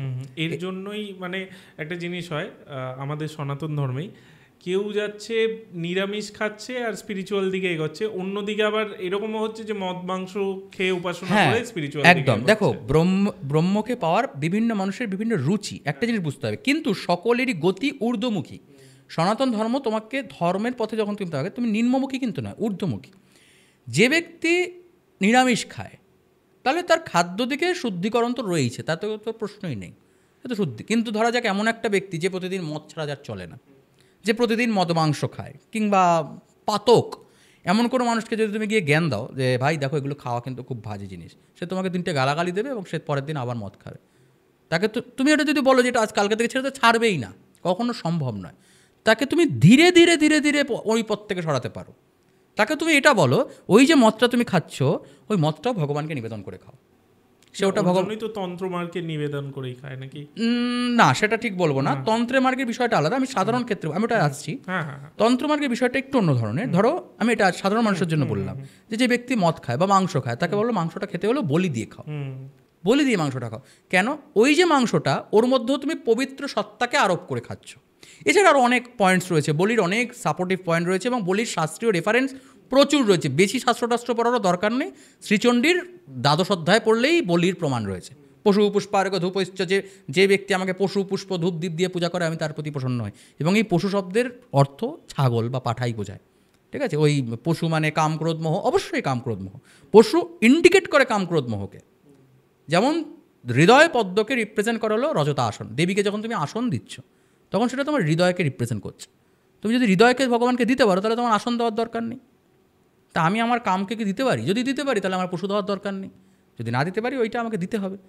যদি আমি খাই, যদি না খাই, তাহলে চাল কুমড়ো বলি দাও, ভালো কথা। আমি পাটা খাই, এদিকে ভগবানকে আমি চাল কুমড়ো খাওয়াচ্ছি। আর একটা জিনিস বুঝতে হবে, যারা আরেকটা জিনিস অনেকেই বলি নিয়ে বলে যে মাংস খাচ্ছ খাও, কিন্তু ভগবানের নাম করে খাওয়ার কি অর্থ? এটা অত্যন্ত বোকা একটা কথা, বোকা। তুমি যাই খাও, ভগবান সেটাই খায়। অহম আত্মা গুড়াকেশ, হে অর্জুন, আমি আত্মারূপে তোমার দেহে অবস্থান করছি, তুমি যা খাচ্ছ সেটা আসলে আমিই খাচ্ছি। বুঝতে পেরেছ? তাই তুমি যেটা তোমার যেটা যদি মনে হয় যে এটা ভগবানকে নিবেদন করা যায় না, তাহলে তুমিও সেটা খাবে না। আর এইটাই হলো অন্যতম অংশ। মাংস যে ব্যক্তি কোনোদিন খায়নি সে অত্যন্ত পবিত্র। মানুষের গতি ওই দিকেই থাকতে হবে যে আমি কোনোদিন মাংস খাবো না, ওই দিকে যেতে হবে। কিন্তু এটা সাধারণ মানুষ একদিনে যেতে পারবে না। ঠিক আছে? শুধুমাত্র মাংস খেলাম না তাতেই মাংস খাওয়ার প্রবৃত্তি নষ্ট হয়ে যায় না, মাংস খাওয়ার ইচ্ছা আমার মধ্যে তো রয়েছে। শ্রীমদ্ ভগবদ্ গীতায় স্বয়ং ভগবান বলছেন মিথ্যাচার সা উচ্যতে, তোমার মাংস খাওয়ার ইচ্ছা আছে কিন্তু তুমি জোরপূর্বক খাচ্ছ না, কিন্তু খাওয়ার ইচ্ছা তো তোমার বর্তমান। তাই জন্য ওইটার কোনো ভ্যালু নেই, কোনো ভ্যালু নেই। তোমার এই সেই অবস্থাটায় তুমি নিজেকে প্রস্তুত করো যে তোমার কোনোদিন সেই মাংস খাওয়ার প্রবৃত্তিটাই আর আসবে না। আর এটাই হলো সাধারণ মানুষের জন্য ওই বলি মার্গ। বলি দিয়ে খাও, যদি তোমার মনে হয় সেটা ভগবানকে নিবেদন করা যাচ্ছে না তাহলে তুমি ওটা খেও না, বাদ দিয়ে দাও। আর তন্ত্রমার্গের বিষয়টা হলো অত সহজে তো আমি এটা সাধারণকে বোঝাতে পারবো না, এটা অত্যন্ত গূঢ় বিষয়, গুপ্ত বিষয়। উদাহরণস্বরূপ বলতে পারি, শক্তিকে শক্তির বিপরীতে গিয়ে সাধনা করা। অর্থাৎ ধরো তুমি দৈহিক শক্তি বৃদ্ধি করতে চাইছো, তাহলে তুমি একটি নৌকা টানছো, সমুদ্রের নদীর যেদিকে গতি সেদিকেই তুমি টানছো, তাতে তোমার একটু কম শক্তি ক্ষয় করতে হচ্ছে। শক্তি তোমার ক্ষয় করতে হচ্ছে, কিছুটা ব্যায়াম হচ্ছে ঠিকই, কিন্তু তোমাকে কম শক্তি ক্ষয় করতে হচ্ছে। তুমি ভাবলে আমি তাড়াতাড়ি শক্তি সঞ্চয় করব, তখন তুমি উল্টো দিকে ওটাকে বাইতে শুরু করলে। আমি স্রোতের বিপরীতে সাঁতার কাটবো বা স্রোতের বিপরীতে নৌকা টানবো, তাহলে তোমাকে বেশি শক্তি ক্ষয় করতে হচ্ছে, অল্প সময়ের মধ্যে তুমি অধিক শক্তি সঞ্চয় করতে পারছো। তো তন্ত্রমার্গের যে বিষয়টা, এই মদ মাংস মৈথুন ইত্যাদি যে বিরাচার সাধনা, এটা অনেকটা প্রকৃতির বিরুদ্ধ। এটাকে আমি সহজ উদাহরণ দিয়ে বোঝালাম। তন্ত্রমার্গে যারা আছেন তারা এটাকে সম্পূর্ণরূপে ভুল বলবেন, কারণ আমি যেটা বলছি এটা তন্ত্রের ওদের পয়েন্ট অফ ভিউর সঙ্গে যাবে না। কিন্তু সাধারণ মানুষকে তন্ত্রের অ্যাকচুয়াল পয়েন্ট অফগুলো তুমি ওইভাবে বোঝাতে পারবে না। কারণ যে ব্যক্তি পিএইচডির অঙ্ক কোনো দিন চোখে দেখেনি তাকে তুমি পিএইচডির অঙ্ক বোঝালে সে অঙ্ক বুঝবে না, স্বাভাবিক কথা। আমিও বুঝবো না, তুমি বুঝবে কিনা যাই না, যাই হোক বুঝবে না, যাই হোক। ব্যাপারটা হলো আমি পিএইচডি কোনো দিন পড়ি, আমার যোগ্যতাই নেই ওখানে, আমি কী করে বুঝবো? তাকে বোঝানোর জন্য ওই কীভাবে ওই যে আমরা দেখি না কার্টুনের মধ্যে দেখা হয় যে এয়ার স্পেসটা এইভাবে করে এইভাবে গিয়ে চন্দ্রে এইভাবে নামে, ওটা কার্টুন, ওইভাবে নামেনি, কিন্তু ওটা একটা উদাহরণ দিয়ে বোঝা। আমাদের জ্ঞানের পরিধি ওইটুকুই, আমরা কার্টুন দেখতে পাবো না, আমরা তো বুঝতে পারবো না যে কীভাবে নাসা ওরা এই করলো বা আমাদের ইসরো কীভাবে করলো, ওসব তো আমাদের মাথার উপর দিয়ে যাবে। তাই ওইটুকুই আমরা বুঝবো। তাই বোঝানোর জন্য আমি তোমাকে এইভাবে বললাম যে স্রোতের বিপরীতে যাওয়া। বুঝতে পারছো? যখন হিন্দুত্ব বা এইসব বিষয় নিয়ে কথা হচ্ছে, তুমি বারবার বলছো সনাতনী হিন্দু, তো এই সনাতনী হিন্দুর অনেকের কাছে অনেক কমপ্লিকেশান আছে। যেমন ধরো অনেকে ভাবে সেই রামনবমীর দিন কমলা জামা পরে গেলাম, হাতে ছুরি নিয়ে, সেটাই হয়ে গেল সনাতনী হিন্দু। কিন্তু আমি যতদূর জানি এটা নয়। তাহলে সনাতনী হিন্দুর মানে কি? দেখো, তরোয়াল বা ইত্যাদি অস্ত্র প্রদর্শন এগুলো অবশ্যই প্রয়োজন রয়েছে। আচ্ছা, অবশ্যই প্রয়োজন রয়েছে, কিন্তু ওই একদিনের জন্য নয়। একদিন আমি তরোয়াল নিয়ে মিছিল করলাম তাতে কিচ্ছু আসে যায় না। তরোয়াল তুমি ধরো, তুমি অভ্যাস করো, লাঠি খেলা অভ্যাস করো, হ্যাঁ, তরোয়াল চালানো অভ্যাস করো, বীরত্বকে প্রদর্শন করবার অভ্যাস করো, দেহে শক্তি রাখো, হ্যাঁ, পাঠাবলি দিয়ে অন্তত খাড়াটা ধরার অভ্যাস রাখো, হ্যাঁ। কিন্তু সনাতন ধর্ম হলো একটা অভ্যাস। একদিন আমি খাড়া ধরলাম, একদিন আমি করলাম, আর পরের দিন যখন আমার সামনে কোনো একটা বিপদে একটা মানুষ পড়েছে বা কোনো অত্যাচার হচ্ছে, আমি তার বিরুদ্ধে প্রতিবাদ করবার সাহসটুকু রাখলাম না, তাহলে তার কোনো অর্থ হয় না। ওই তরোয়ালটা আজকের দিনে তুমি বন্দুকের সামনে তরোয়াল নিয়ে যুদ্ধ করতে পারবে না। তরোয়ালটা অ্যাকচুয়ালি তোমার প্রতিবাদের একটা মূর্ত প্রতীক রূপে তোমার সামনে উদ্ভাসিত হচ্ছে, যে আমার হাতে তরোয়াল আছে। যারা শিখ রয়েছে তারা পকেটে ছুরি না এরকম কিছু একটা রাখে, তার মানে কি তার সামনে বন্দুক নিয়ে আসলে ছুরি দিয়ে যুদ্ধ করতে হবে? ওটার মানে হলো যে আমি সেই শক্তি, আমার মধ্যে শক্তি আছে, এটাকে মনে করা, এটা মনে রাখা। হ্যাঁ, এরকম বিভিন্ন মানুষ আছে, যেমন ধরো আজকের দিনে ব্রাহ্মণ, আমার শরীরে একটা পৈতে আছে, এটা পৈতে আমার দেওয়া হয়েছে, আমি পৈতে, কিন্তু আমি কোনোদিন গুরুকুলে তো যাইনি, আমি তো কোনোদিন গুরুকুলে গিয়ে বেদ শিক্ষা করিনি। তার মানে এই যে পৈতেটা আমাকে এটা মনে করাচ্ছে যে আমার গুণাগুলির মধ্যে বেদ পাঠ বা বেদকে ধারণ করবাটা অন্যতম গুরুত্বপূর্ণ বিষয়। এগুলো এক একটা সিগনিফিকেন্স বলতে পারো। তাই তরোয়াল নিয়ে এই মানে ওই কি বলে মানে ওই যে যেগুলো হয় আর কি, হ্যাঁ, যাত্রা মানে না, মানে ওই যাত্রা না, মানে হ্যাঁ মানে হ্যাঁ পথযাত্রা বা যাই বলো পথযাত্রা ইত্যাদি, এগুলো এমনি আছে। দেবী দুর্গার সামনে যখন আমরা আরতি করছি তখন তরোয়ালেরও আরতি রয়েছে, তরোয়াল দিয়ে দেবীকে আরতি প্রদান, কারণ শক্তি, দেবী হলেন স্বয়ং শক্তি, শক্তিকে আমি ধারণ করতে গেলে দেবী সেই তরোয়ালকেও ধারণ করতে হবে। এটা অত্যন্ত গুরুত্বপূর্ণ বিষয়। কিন্তু আজকের দিনে যে পয়েন্ট অফ ভিউটাতে একটু গন্ডগোল আছে বলে আমার মনে হয়। তরোয়াল ধারণ করো, নিজের মধ্যে নিজের প্রতিবাদ বা ডিফেন্সটাকেও রাখো। তরোয়াল ধরলেই তোমাকে অন্যকে কাটতে হবে এমন কোনো ভাবার কারণ নেই, কিন্তু অন্য অ্যাটাক করলে আমি ডিফেন্স তো করতে পারবো, এই জন্য তো ধারণ করতে হবে। ধর্ম রক্ষতি রক্ষিতা, ধর্মকে রক্ষা করলে তবেই ধর্ম তোমাকে রক্ষা করবে। দরকার আছে, বাট এখন যে পয়েন্ট অফ ভিউতে করা হচ্ছে সেটা হয়তো অনেকটা পলিটিক্যাল। পলিটিক্যাল কথা যখন বললে এটাও বলি যে সনাতন ধর্মের তো অনেক শত্রুও আছে। শত্রু সবার আছে, শত্রু যার যত বেশি বুঝবে তার উন্নতি তত বেশি, যে যত উন্নত হয় তত তার শত্রু বৃদ্ধি পায়। কিন্তু ওই একটা কথা আছে না, হাতি চলে বাজার কুত্তে ভোকে হাজার, এরকম টাইপের একটা কি একটা, আমি অত হিন্দি ভালো পাই না, যে বক্তব্য হলো যে হাতি যখন বাজারে ঢোকে তখন পিছনে কুকুর চিল্লায়, এটা স্বাভাবিক বিষয়, এটা প্রকৃতির নিয়ম।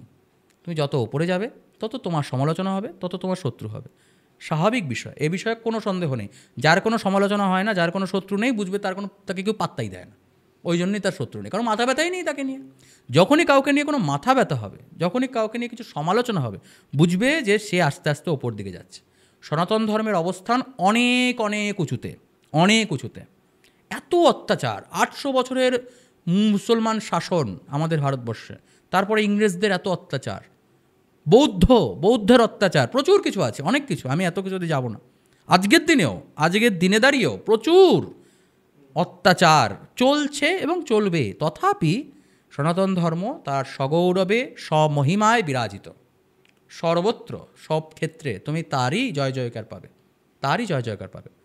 কারণ সনাতন ধর্ম বিজ্ঞানের অঙ্গ, সনাতন ধর্ম বিজ্ঞান, প্রকৃতপক্ষে বিজ্ঞান যাকে সাপোর্ট করে না, সনাতন ধর্ম তাকে সাপোর্ট করে না, সোজা কথা, একদম সোজা কথা। হ্যাঁ, এখন তুমি একটা জিনিস বুঝতে পারো, আজকে আমার বিজ্ঞানের পরিধি সেখানে যায়নি বলে সেই জিনিসটা বিজ্ঞান মানে সাপোর্ট করে না, এটা আমি বলতে পারি না।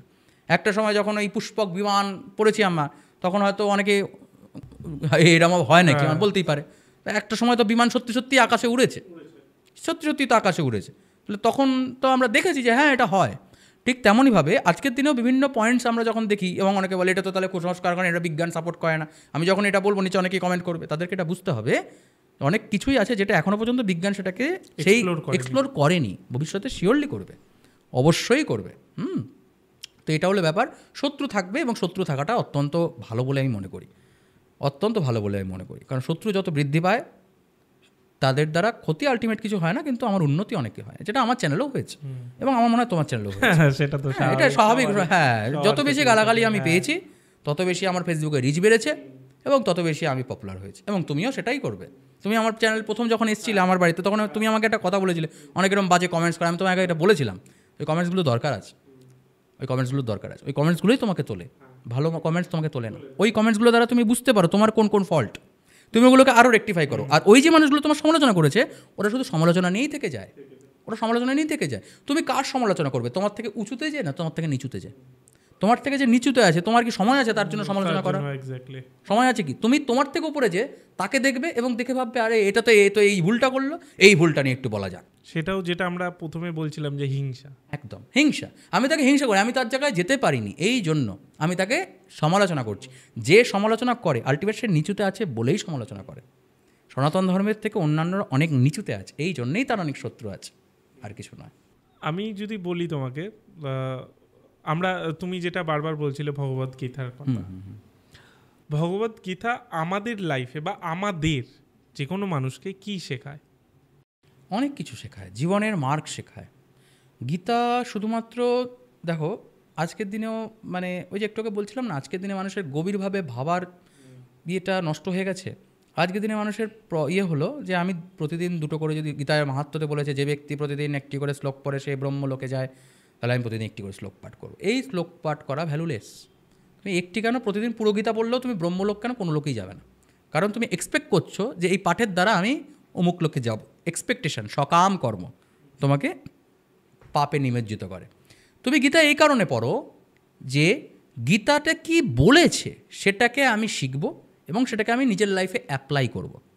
গীতা তোমাকে সমস্ত সমস্যার সমাধান দেয়, তুমি যে কোনো প্রবলেমসে পড়ো, তুমি যদি গীতা পড়ো, তুমি গীতা যদি বোঝো, তাহলে সেই প্রবলেমে যখনই তুমি ফেস করবে ঠিক তখনই তোমার সামনে সেই গীতার সেটা দর্পণ হয়ে তোমার সামনে চলে আসবে।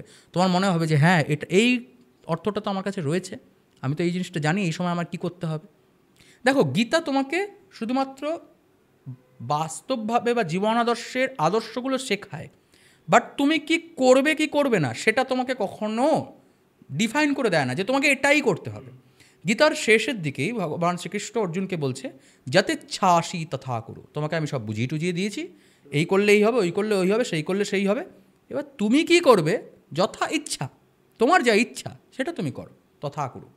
আমি তোমাকে বলে দেবো না তুমি যুদ্ধ করবে কি করবে না, তোমার যদি এগুলোর জন্য মনে হয় যে তুমি যুদ্ধ করবে তাহলে তুমি যুদ্ধ করো। আমাদের জীবনটা তো যুদ্ধই, সেটা কুরুক্ষেত্রের যুদ্ধ ছিল, এটা জীবন যুদ্ধ, এ তো জীবন যুদ্ধ। এবং বিভিন্ন ক্ষেত্রে বিভিন্নভাবে আমাদের মনে হয় আমাদের দ্বারা আর হবে না। যেটা তুমিও, তোমার যখন প্লে বাটন এসেছিল, তুমি একটা ভিডিও করেছিলে, আমি দেখেছিলাম, তুমি বলেছিলে যে তোমারও মনে হয়েছিল যে আমার হয়তো হবে না, বাট তুমি উঠে দাঁড়িয়েছো, তুমি নিজের কর্ম করেছো, আজকে তোমার 1 লাখ সাবস্ক্রাইবার হয়েছে এবং তুমি অন দি ওয়ে আরও উন্নতির দিকে যাবে। এই যে পয়েন্টটা তোমার মনে হয়েছিল যে আমার দ্বারা আর হবে না, সেই পয়েন্টটাই তো অর্জুন সেদিন আটকে গেছিলো। সেই তো সেম পয়েন্টে সেদিন অর্জুন আটকে গেছিলো যে আমি যুদ্ধ করব না, আমি এই যুদ্ধ করব না। তখন ভগবান শ্রীকৃষ্ণ তাকে বললেন, তুমি যুদ্ধটা করো তো, দেন তুমি মরে গেলে মরে যাবে, খুব বেশি হলে তো মরেই যাবে, এর বেশি তো কিছু হবে না। তুমি চেষ্টা করো, তুমিও চেষ্টা করেছো, খুব বেশি কী হবে, তোমার চ্যানেল এমনিই চলছিল না, খুব বেশি হলে আরও চলবে না, তাতে কী হলো গেল, চললে যদি চলে যায় তাহলে দেন দেখো তোমার কাছে প্লে বাটন এসছে, তোমার পয়েন্ট, তোমার লাইফ দিয়ে তুমি যেটা বলেছো সেই দিয়ে আমি তোমাকে একটা উদাহরণ দিলাম। এটাই গীতা, এটাই গীতা। গীতা তোমাকে প্রতিটা ক্ষেত্রে, প্রতিটা পয়েন্টে তোমাকে মার্গদর্শন করায়, বাট তুমি কি করবে সেটা তোমাকে বলে দেয় না। তুমি কি করবে, তোমার কাছে এই অপশানস রয়েছে, যদি তুমি এটা করো তাহলে এই হবে, ওটা করলে ওটা হবে, ওটা হলে সেটা হবে, এগুলো পয়েন্ট তোমাকে বলে দেয়, বাট কি করবে, যাতে ছাসি তথা করু। গীতার একটা শ্লোক নিয়ে একটা আমার মনে হয় যে এটা ক্ল্যাশ হয়, যেটা স্বামীজির একটা শ্লোকের সাথে, সেটা আমি বলছি যে গীতায় শ্রীকৃষ্ণ বলেছে যে কর্ম করে যাও, ফলের আশা করো না। আর স্বামীজি এক জায়গায় বলেছে, আমাকে একটু দেখে বলতে হবে এই লাইনটা, আমি বলছি, লক্ষ্য নির্ধারণ করে কর্ম করো, তাহলেই তো সব পাওয়া যাবে। তো এখানে বলছে যে কর্ম করে যাও, ফলের আশা করো না, আর এখানে বলছে একটা নির্দিষ্ট লক্ষ্য আগে নির্ধারণ করো, তারপরেই কর্মটা করো। তো এটা তো ক্ল্যাশ হচ্ছে না কোথাও? না, ক্ল্যাশ হচ্ছে না, এটা একটু বোঝার ভুল হচ্ছে।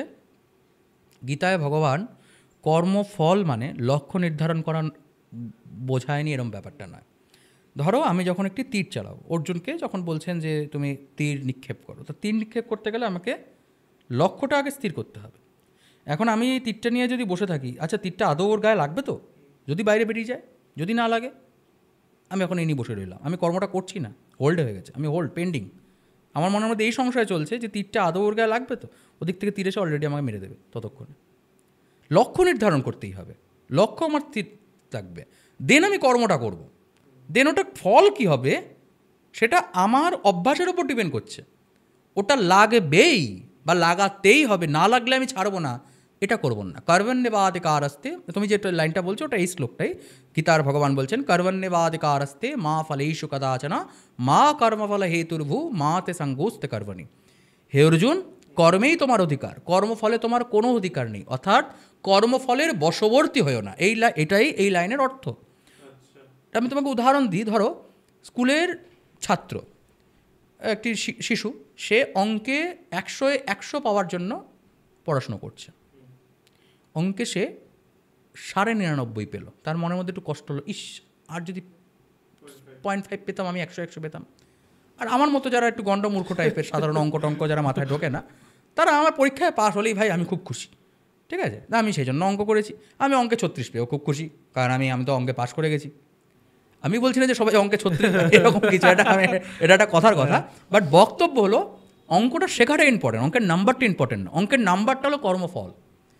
তুমি ফলের বশবর্তী হও না, তুমি অঙ্কে কত পেলে তার বশবর্তী হয় না, তুমি অঙ্কটা শেখার চেষ্টা করো, কর্মেই তোমার অধিকার, অঙ্কে তোমার অধিকার, অঙ্কটা শেখো, অঙ্কটা বোঝো, অঙ্কটা দ্বারা তুমি কত, তুমি এখন 100 পেয়েছো, তাই জন্য তুমি অমুকের থেকে শ্রেষ্ঠ এরম ভাব, এই কর্মফলের বশবর্তী তুমি হয়ে যাও না। তাহলে তোমার মধ্যে অহংবোধ জন্মাবে। আমি অঙ্কে 100 পেয়েছি, তো তুই 36 পেয়েছি, তুই ফালতু ছেলে, আমি তোর সঙ্গে কথা বলবো না। এই যে ভেদটা তোমার মধ্যে আসবে। তুমি যদি ভাবো আমিও অঙ্ক করেছি, ওর মেধা হয়তো এখানে কম, কিন্তু ও ভালো ফুটবল খেলে, আমি সেখানে গেলেও আমাকে কাজ করে দেবে। তাই কর্মফলের বশবর্তী হয়ে যেও না। এটা হলো এখানে স্বামীজি ওটাই বলেছেন যে তুমি নির্দিষ্ট লক্ষ্য স্থির করো, কর্ম করো, কিন্তু সেই কর্মটার দ্বারা তোমার মানে লাভালাভ জয়া যাও। গীতায় ভগবান বলছে তুমি যুদ্ধ করো, যুদ্ধে তুমি জিতবে না হারবে, লাভালাভ তোমার লাভ হবে না ক্ষতি হবে, এটা ভাবার দরকার নেই। এটা একবারও ভেবো না। আজকের দিনে অলিম্পিক্স, যখন একটি শিশু ধরা যাক কালকে খেলা শুরু করলো, যে কোনো কিছু একটা স্প্রিন্টিং হতে পারে বা জাম্পিং এটসেট্রা, সাঁতার, যাই হোক, সে যদি এটার জন্য খেলে যে আমাকে অলিম্পিক্সের গোল্ড মেডেলটাই পেতে হবে, গোল্ড মেডেলটা পাবো, আমি কি পাবো? যদি না পাই কি হবে? তাহলে তো সে সাঁতারই কাটতে পারবেন। আরে তুমি সাঁতারটা তো শুরু করো, লাফানো শুরু তো করো, দৌড়ানো শুরু তো করো, আগে এগুলো হার্ডেলগুলো তো টপকাও, দেন যখন তুমি অলিম্পিকে যাবে, আদৌ যাবে কিনা যেদিন যাবে সেদিন দেখা যাবে। তুমি যদি এখন থেকে ভাবো যে আমি যুদ্ধে জিতবো কি হারবো, অর্জুন বলছে আমি যদি হেরে যাই তাহলে এই হবে, জিতে গেলে ওই হবে, আমি জিতে গেলে তো আর এই আমার পিতামাতা যে সংসারে থাকবে না, আমার বংশের লোক থাকবে না, সেই সংসার নিয়ে আমি কী করবো? তাহলে আদৌ যেত তো আগে, তারপরে তো তুমি সেটা নিয়ে ভাববে। আমি যদি হেরে যাই তাহলে আমার কিছুই হবে না, আমি ভিক্ষা করে খাবো, ইত্যাদি ইত্যাদি। আরে তুমি যুদ্ধ করতে এসছো, যুদ্ধটা করো, বক্তব্য বলে এখানে যুদ্ধটা করো, এটা তোমার ডিউটি। যিনি সাঁতার কাটছে তুমি সাঁতার কাটো, তুমি ফার্স্ট হবে কি সেকেন্ড হবে সেটা তোমার স্পিডের ওপর ডিপেন্ড করছে, তুমি তোমার স্পিডের দিকে গুরুত্ব দাও। তোমার কর্ম কী, তোমার স্পিডটা যাতে ভালো হয়। অমুকের থেকে তুমি যখন কম্পেয়ারে চলে যাবে, তখন তুমি ওর মধ্যেই নিজেকে মিশিয়ে ফেলবে, কর্মফলের মিশিয়ে ফেলবে। তুমি নিজের ডিউটির দিকে জোগাড় দাও, আমি ঠিক করব, আমার যেটা শ্রেষ্ঠ আমি সেটাই করব। এটাই অর্জুন আর কর্ণের মধ্যে হয়েছিল।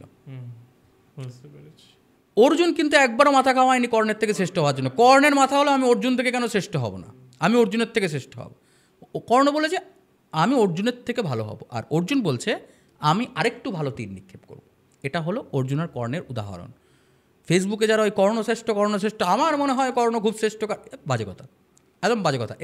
এর পিছনে যে কর্ণের ওই ক্যারেক্টারটাকে এইভাবে যে তোমার সামনে প্রেজেন্ট করা হয়েছে, ওর কারণই হলো এইটা যে নিজেকে সমালোচনা করো, অন্যের থেকে বেশি ভালো হতে যেও না। অন্যের থেকে ভালো হতে গেলে তোমার দ্বারা কোনোদিনই কিছু হবে না।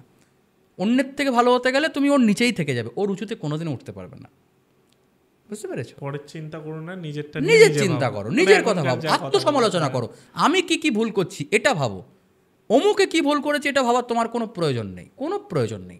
নিজের কথা ভাবো, নিজেকে সমালোচনা করো, এটা হলো বক্তব্য। এটাই ওখানে ভগবানও যেটা বলেছেন, একই কথাই স্বামীজিও বলেছেন। তিনি কিন্তু একবারও বলেননি যে দেখো আজকে তুমি চাকরি করছো, কথার কথা, চাকরি করলে তারপরে তুমি মাইনে নেবে না? তোমাকে কেউ বললো যে কেন গীতায় তো তুমি তো ভাই গীতায় ভগবান বলেছেন যে মাটি, এবং রামকৃষ্ণদেব বলেছেন মাটি টাকা, তাহলে না তোমার 10,000 টাকা না, তোমাকে আমি একদলা মাটি দিলাম। এটা বাজে কথা, এটা কর্মফল নয়, ওটা আমার প্রাপ্য। এটা কর্মফল নয়, কিন্তু ওটা আমার প্রাপ্য। কর্মফল কোনটা? প্রমোশন। কর্মফল প্রমোশন, কর্মফল কিন্তু তোমার ওই টাকাটা নয়, ওটা তোমার প্রাপ্য। এগুলোর মধ্যে অনেকে গুলিয়ে ফেলে, এগুলোর প্রত্যেকটার যে ভেদ, এগুলোকে আমরা ওইভাবে ইন্ডিকেট করতে পারি না। তার কারণ হলো আমাদের ওই আধ্যাত্মিক জ্ঞানটা নেই। এই জন্য আমাদের মধ্যে একটা কনফ্লিক্ট চলে আসে যে এইখানে এটা বলছে, ওখানে তাহলে অ্যাকচুয়াল কী, এটা আমাদের মধ্যে এসে যায়। এবং আমরা সত্যি কথা বলতে চেষ্টাও করি না। চেষ্টা করলেও হয়তো আমরা জানতে পারি। কারণ দেখো আজকের দিনে দাঁড়িয়ে সাধারণ মানুষ মানে এই আছে, অমুক বইতে তমুক আছে, বইটা কিন্তু কোনো দিন পড়ে টড়ে একটু আদৌ আছে কি না সেটা দেখার কিন্তু কোনো পাটাপাট নেই, কোনো দরকার প্রয়োজনীয়তাই বোধ করে না। গীতার দেখবে অনেক মার্কেটেও একটা বিক্রি হয়, ওই গীতার সার বলে একটা, কি যা হয়েছে তাই হবে ইত্যাদি ইত্যাদি বলে একটা দেখবে একটা ছবি বিক্রি, অনেকে ছবি কিনে আবার দেয়াল ঢেলে লাগায়, যা গীতায় নাকি এগুলো বলেছে। এগুলো গীতা কোথায় বলেছে, কোন লাইনে বলেছে এগুলো? হ্যাঁ, যা হয়েছে তা ভালো হয়েছে, যা হবে তা ভালো হবে, এগুলো কোথায় বলেছে গীতায় ভগবান? কোথাও বলেইনি। ওটা কেউ লিখে দিয়েছে, যারা সাধারণ মানুষ কোনোদিন গীতা পড়েনি, খুলেই দেখেনি, ওটা কিনে নিয়ে লাগিয়ে নিচ্ছে, কারণ ওখানে গীতার সার বলা হয়েছে। বর্তমান দিনের প্রবলেমটা হলো এখানে, কেউ পড়ার ইচ্ছাই নেই, কি আছে আদৌ বোঝারই ইচ্ছা নেই। এইটা হচ্ছে সবথেকে বড় প্রবলেম। অমুকে বলেছে তাই, আর এই জন্য এক একজন এক এক রকম বলে যাচ্ছে, আর সেটা সাধারণ শুনে যাচ্ছে। অমুকে তো এই বলেছে, তমুকে তো সেই বলেছে। আরে ভাই, নিজে পড়ো না। এই যেমন সেদিনই যেহেতু আমি পৌরত্ব লাইনে আছি, সেদিন আমি একজনকে একটা টপিক নিয়ে বলছিলাম যে এটা তো আপনি এরকম করেছেন, এরকম নয়, এটা এরকম হওয়ার, আপনারা এক একজন ঠাকুরমশাই এক এক রকম বলেন। আরে ভাই, যা আমি তাকে বলি আর হরিদাস পালি বলুক, শ্রেষ্ঠ ব্রাহ্মণ পুরোহিত তিনিও এসে যদি বলে, তুমি কেন একটা 35 টাকা দিয়ে বই কিনে এনে বইটা পড়ে দেখে নিচ্ছ না? বইটার দাম তো 35 টাকা, নিত্যকর্ম পদ্ধতি বাজারে পাওয়া যায়। তুমি নিয়ে যে পড়ে নিলে তাহলে একটা চুকে যায়। 5 জন ব্রাহ্মণ কে কী বললো তা নিয়ে তোমার মাথা ব্যথা কেন? আসলে আমরা আমাদের মানে কি বলবো, সীমাবদ্ধতাটা বা জ্ঞানের যে সামান্যতাটা, এটা অন্যের ওপর চাপিয়ে দিয়ে নিজের দায়টা ঝেড়ে ফেলতে চাই। 5 জন ব্রাহ্মণ 5 রকম বলে, এই জন্যই আজকে সমাজের কোনো গতি নেই। 5 জন ব্রাহ্মণ 5 রকম কেন, 50 রকম বলুক, প্রতিটা মানুষের পয়েন্ট অফ ভিউ বিভিন্ন রকম হতে পারে। তুমি তোমার পয়েন্ট অফ ভিউটা কেন বলছো না? তুমি পড়ো, তুমি বইটা পড়ো, তোমারও নিজস্ব একটা পয়েন্ট অফ ভিউ হতে পারে। তখন তুমি বুঝবে 5 জন কেন, 50 জন 50 রকম বলতে পারে, 50 জন 50 রকম বলতে পারে, তাতে কিছু আসে যায় না, কিচ্ছু আসে যায় না। 50 জন 50 রকমভাবে বলবে, তাহলেও সে জিনিসটা যেটা সেটাই থাকবে। কেউ এই হাতটাকে যখন তুমি এইভাবে দেখছো, এদিক দিয়ে যে তুমি যখন দেখছো তখন বলছো এখানে আলো আছে, এদিক দিয়ে যে বলছে তো অন্ধকার। তাহলে দুজনেই তো ঠিকই বলছে, শুধু দুজন দুদিক থেকে দেখছে। এদিক দিয়ে যে দেখছে আলোও দেখছে, অন্ধকারও আছে, তাই না?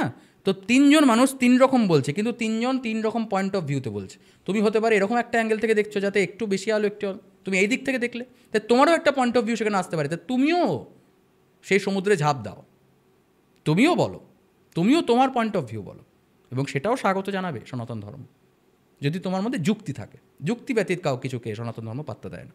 যেখানে যুক্তি নেই, সেটা যদি স্বয়ং ব্রহ্মাও এসে বলে, সেটাকে তৃণের মতো ফেলে দেবে। এটা এক শাস্ত্রের কথা। যেখানে যুক্তি নেই সেই জিনিসকে ধরে তৃণের মতো ছুঁড়ে ফেলে দেবে, ওটা ভ্যালু নেই। যুক্তি ব্যতীত কোনো কিছুকে আমরা গ্রহণ করি না। বুঝতে পেরেছি। গীতার শ্লোক নিয়ে যখন কথা হচ্ছে, আর একটা শ্লোক নিয়ে বলছে যে গীতায় এক জায়গায় বলা হচ্ছে আত্মা আর পরমাত্মা নিয়ে। হ্যাঁ, তো সে এই বিষয়টার কানেকশনটা কি? আত্মাই স্বয়ং পরমাত্মা, আবার পরমাত্মাই স্বয়ং আত্মা। যদিও বা এখন নব্য কিছু পয়েন্ট অফ ভিউ আছে যেখানে বলা হচ্ছে পরমাত্মা আর আত্মা কখনো এক হতে পারে না, কিন্তু অ্যাকচুয়ালি এটা নয়। আত্মা এবং পরমাত্মা এক, অভেদ, একই ব্রহ্ম। তিনি আমার মধ্যেও রয়েছে। স্বয়ং ভগবান শ্রীকৃষ্ণ ভগবদ্ গীতায় বলছেন, অহম আত্মা, আমি আত্মারূপে প্রত্যেকের দেহে রয়েছে। এটা কীরকম? আত্মা আর পরমাত্মা এক, কিন্তু মায়ামোহের কারণে, এই যে কামনা বাসনা, লোভ লালসা, হিংসা, অহংকার, এগুলোতে মিশে যাওয়ার কারণে আমরা নিজেকে, ওই যে একটু আগে বললাম শিবোহম, নিজেই শিব, এটা আমি উপলব্ধি, এবং আমি ভাবতেই আমি শিব, এটা কি বাজে কথা বলছি, আমি শিব এটা বললেই হলো। হ্যাঁ, তুমিই শিব, কিন্তু শিবের গুণাবলী তোমার মধ্যেও আছে, কিন্তু সেগুলোকে তুমি যখন ধারণ করবে তখন তুমি শিবত্বে উত্তীর্ণ হবে।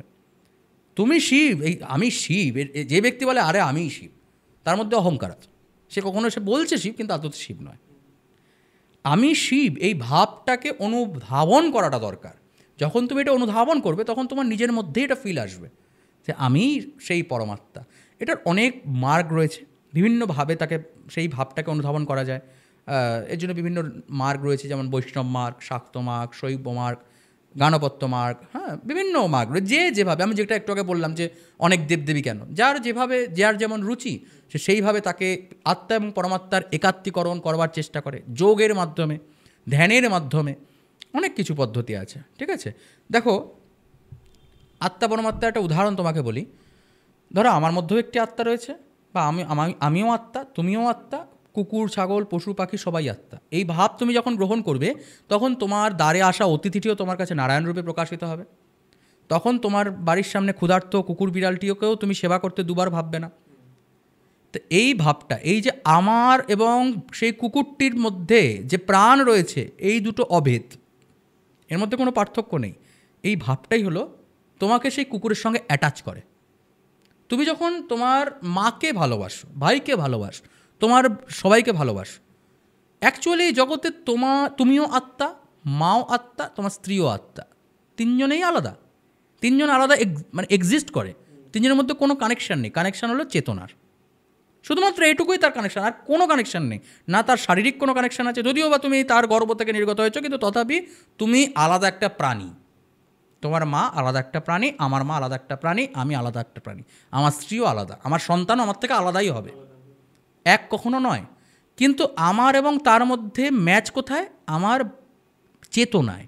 এটি আমার সন্তান, এটি আমার স্ত্রী, এটি আমার মা, তোমার মা আমার নয়, তাই জন্য তাকে আমি কম ভালোবাসি, আমার মাকে আমি বেশি ভালোবাসি, কারণ এ আমার। এই যে ভেদ আমি করে ফেললাম, এটা আত্মা এবং পরমাত্মার থেকে তুমি দূরে চলে যাও।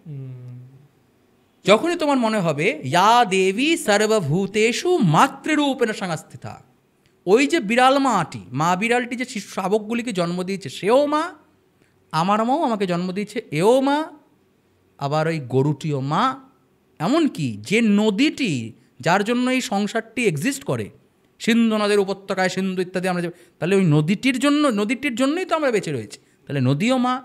সর্বোপরি এই প্রকৃতিও মা, এই সংসারটাই মা।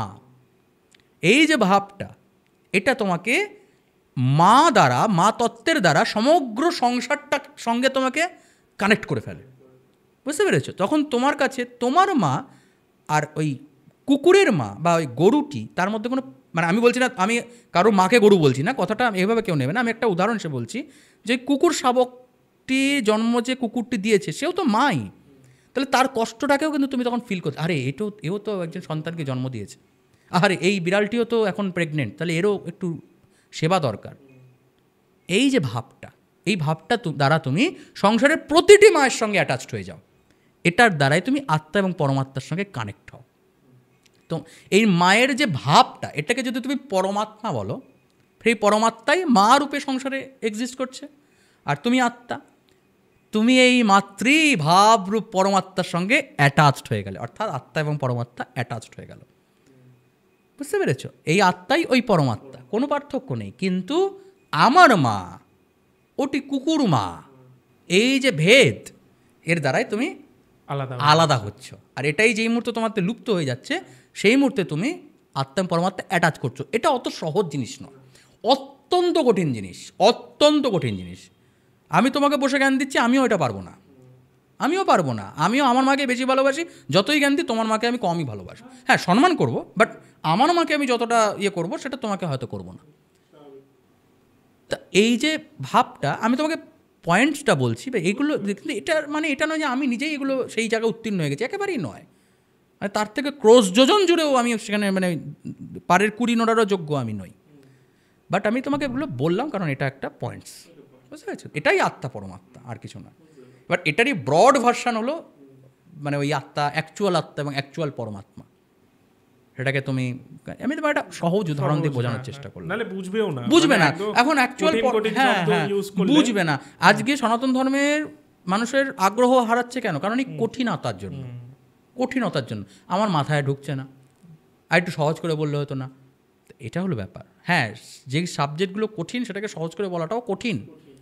আমাকে সহজ করে আমি যদি এখন তোমাকে বলি যে ওই কোয়ান্টাম ফিজিক্সটা একটু সহজ করে আমাকে বুঝিয়ে দাও, তো তখন আমাকে বললে তুমি কি অ্যাটমস জানো না? অ্যাটমস তো খায় না মাথায়, আমি জানি না, তো তোমাকে সহজ করে আমি কী বোঝাবো? তখন তোমাকে অন্যভাবে কিছু বোঝাতে হবে। দেখো এটা হলো আপেল, এই দেখো এরকম 4টে আপেল এরকম এদিকে চারিদিকে ঘুরে বেড়ায়, ঘুরে বেরিয়ে কী লাভটা হবে সেটাও আমি কিছু বুঝতে পারছি না।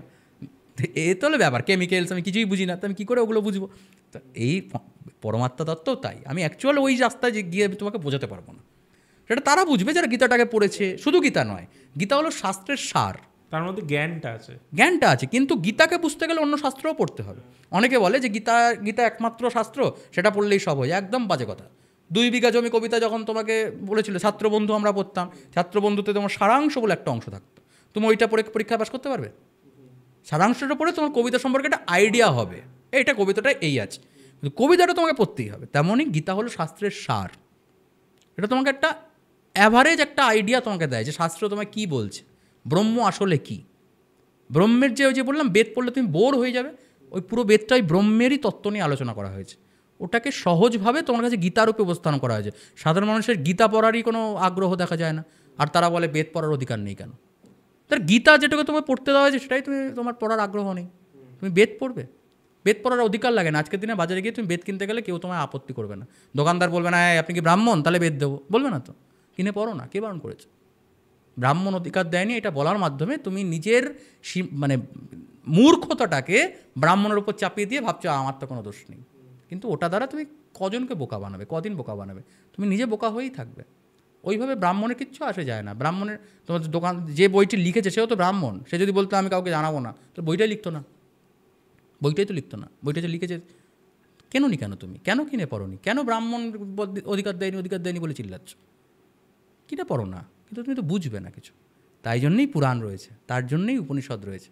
আস্তে আস্তে ধীরে ধীরে ক্লাস 1 ক্লাস 2 ক্লাস 3 করে ওঠো। আগে গীতা পড়ো, শিবগীতা পড়ো, অন্যান্য যে গীতা রয়েছে গুরু গীতা পড়ো, বেদ গীতা পড়ো, এগুলো পড়ো। আস্তে আস্তে বোঝো, তত্ত্বগুলো বোঝো, কী নিষ্কাম কর্ম, কী সকাম কর্ম, বেদান্ত পড়ো, উপনিষদ পড়ো, জ্যামিতি পড়ো, ব্যাকরণ পড়ো, তবে তো তুমি বেদে যাবে। একটি শব্দ, একটি স্বরের পার্থক্যের মাধ্যমে অর্থ পরিবর্তিত হয়ে যাচ্ছে। যেখানে প্রথম সূক্ত অগ্নি, বেদের প্রথম সূক্ত অগ্নিমিরে পুরোহিতম, অগ্নি সম্পর্কে তুমি স্তুতি পড়লে, পরে তোমাকে বললে এখানে কার কথা বলা আছে, তুমি বললে অগ্নিদেব। ওখানে অগ্নি সম্পর্কে কিছু বলাই হয়নি, ওখানে অগ্নি রিপ্রেজেন্ট করছে জ্ঞানকে। এটা অগ্নির কোনো মাথা, অগ্নি দেবতার সম্পর্কটা বলাই হয়নি, ওখানে অগ্নি রিপ্রেজেন্ট করছে জ্ঞানকে। তাহলে ইন্দ্র কাকে রিপ্রেজেন্ট করছে, রুদ্র কাকে রিপ্রেজেন্ট করছে, এগুলো যদি তুমি না জানো কী করে বুঝবে? তুমি বেদ কী বুঝবে? বেদ পড়তে পারো, তুমি যেটা বুঝবে সেটা কিছু নয়, এগুলো সব কোডেড। গুরুর কাছে যেতে হবে, গুরুর কাছে গিয়ে বসতে হবে, গুরু সেবা করতে হবে। গুরু যদি মনে করে তুমি যোগ্য, তবেই তোমাকে জ্ঞান দেবে, আদারওয়াইজ গুরু তোমাকে জ্ঞান দিয়ে সময় নষ্ট করবে না, কারণ তোমার মাথায় ঢুকবে না। এই হলো ব্যাপার। আমি গীতা নিয়ে শেষ প্রশ্নে আসবো। কৃষ্ণ কেন অর্জুনকেই গীতার জ্ঞান দিতে গেল? দেখো, অর্জুন অন্য কেউ নয়, অর্জুন সমগ্র জনজাতিকে রিপ্রেজেন্ট করে, বুঝতে পেরেছ? হ্যাঁ, এটাকে দুভাবে প্রশ্ন নিতে পারি, যে মহাভারতের পয়েন্ট অফ ভিউতে কেন শুধুমাত্র অর্জুন। তো সেক্ষেত্রে বলা যেতে পারে যে ওখানে ভগবান শ্রীকৃষ্ণই এর উত্তরটা দিয়েছিল। গীতাতেই ভগবান বলেছেন স্বয়ং যে তুমি আমার সখা, এই জন্য আমি তোমাকে এই জ্ঞান দিচ্ছি, বন্ধু তুমি আমার, তাই জন্য তোমাকে আমি জ্ঞান দিচ্ছি। এখানে একটা গীতারই একটা জায়গা রয়েছে যেখানে ভগবান যখন বিশ্বরূপ দেখালেন 11 অধ্যায়ে, তখন উনি বলছেন, অর্জুন স্তুতি করে তার প্রণাম টনাম করে বলছে যে আমি হয়তো আপনাকে বন্ধুবশত কখন কি কুকথা বলেছি, কখন হয়তো ইয়ার্কি ফাজলামো মেরে ফেলেছি, কারণ বন্ধুদের সঙ্গে ইয়ার্কি ফাজলামো মারি, কী বলেছি না বলেছি আপনি আমাকে ক্ষমা করুন। পরে অনেক পরে তখন আবার ভগবান শ্রীকৃষ্ণ তাকে বলছেন যে তুমি আমাকে বন্ধুরূপে দেখেছিলে, সেই জন্যেই তুমি আমাকে পেলে। যে আমাকে যেভাবে ভজনা করে আমি তাকে সেভাবে ভজনা করি। আমি যদি ইনি ঈশ্বর, ইনি ভগবান, ইনি অনেক উঁচুতে, আমি নিচু, এই ভাব রাখি, তাহলে তোমার সঙ্গে ওই ভগবানের সম্পর্ক ওই এমপ্লয়ি আর ওই মালিকের মতো হয়ে গেল। মালিক তোমাকে অত বেশি পাত্তা টাত্তা দেবে না। ভগবান আমার থেকে উঁচু, আমি ভগবানের থেকে নিচু, এই ভাব নয়। ভগবান আর আমি সমান। আমি যখন পূজা করছি, ভগবানকে পূজা করছি, আগে ধ্যান করে সেই পুষ্পটা নিজের মস্তকে দিচ্ছি, কারণ আমি নিজে স্বয়ং ভগবানত্বে নিজেকে উত্তীর্ণ করে তবে ভগবানকে পূজা করছি। মৃন্ময়ী থেকে দেবী দুর্গাকে আমরা চিন্ময়ীতে আবাহন করছি। সেই যে মৃৎ প্রতিমা মৃন্ময়ী, তাকে চিন্ময় করছি কীভাবে? পূজা পদ্ধতি যদি তুমি দেখো দেবী দুর্গার পূজা পদ্ধতি, সেখানে তুমি দেখবে নিজে আগে আত্মপ্রাণ প্রতিষ্ঠা, আগে নিজের যে প্রাণকে ধারণ করতে হবে, তারপরে দেবী দুর্গাকে নিজের চেতনায় আবাহন করে তার থেকে সেই চেতনাকে নিয়ে মৃৎ প্রতিমাকে তুমি স্থাপন করছো। এটাকে বলা হয় প্রাণ প্রতিষ্ঠা। প্রাণ প্রতিষ্ঠা মানে অনেকে ওই কিছু লোক দেখবে কমেন্ট, প্রাণ প্রতিষ্ঠা করতে পারলে তো তাহলে ডাক্তার ইঞ্জিনিয়ারের প্রয়োজন হতো না, তাহলে প্রাণ দিয়ে দিলে লেটা চুকে যেত। একদম বোকা কথা। এই প্রাণ প্রতিষ্ঠা মানে ওই প্রাণ দিয়ে দেওয়া নয়। প্রাণ প্রতিষ্ঠা মানে আমার চেতনাতে থাকা প্রাণকে ওই মৃন্ময়ীর মধ্যে আবাহন করা। আমি তাকে আবাহন করতে পারি, আসা না আসা যায় না। আজকে ওয়েস্ট বেঙ্গলই ধরো, এত দুর্গা পুজো হচ্ছে, প্রতিটা ঠাকুরমশাই বিশাল বিশাল বড় বড় পণ্ডিত পুরোহিত, 99% পুরোহিত তারা হয়তো ঠিকমতো পুজোও জানে না, কিন্তু তারাও যখন পুজো করছে, তারা ভক্তগণ যখন সেই মন্দিরে গিয়ে পুষ্পাঞ্জলি দিচ্ছে, তখন তারা কি বলছে যে এই মন্দিরের প্রতিমাটি একটু কম প্রাণ মাছে মনে হচ্ছে, অমুক জায়গায় বেশি ভালো পুজো হচ্ছে। এর এবং ওর মধ্যে কোনো পার্থক্য নেই। ভক্তের ভাবগ্রাহী জনার্দন, ভক্তের ভাব দ্বারাই সেই প্রতিমা মৃন্ময় থেকে চিন্ময় হয়ে ওঠে।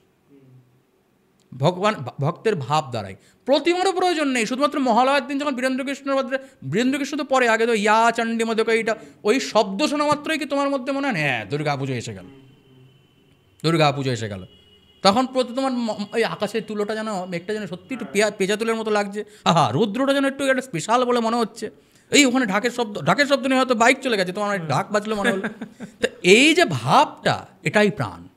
সমাজটা যেন প্রাণের দ্বারা উদ্দীপিত হয়ে উঠল, দেবী যেন পুলকে একদম বিরাজিত হয়ে উঠল।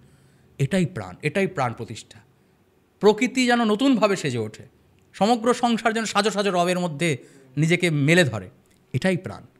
এর জন্য আহামরি কিছু প্রয়োজন হয় না। আচ্ছা, দ্বিতীয় প্রশ্ন আছে। হ্যাঁ, বলো। এই যে গীতা ছুঁয়ে প্রতিজ্ঞা করানো, মানে গীতা ছুঁয়ে যদি কেউ মিথ্যে বলে, সেটা কি আদৌ কাম্য?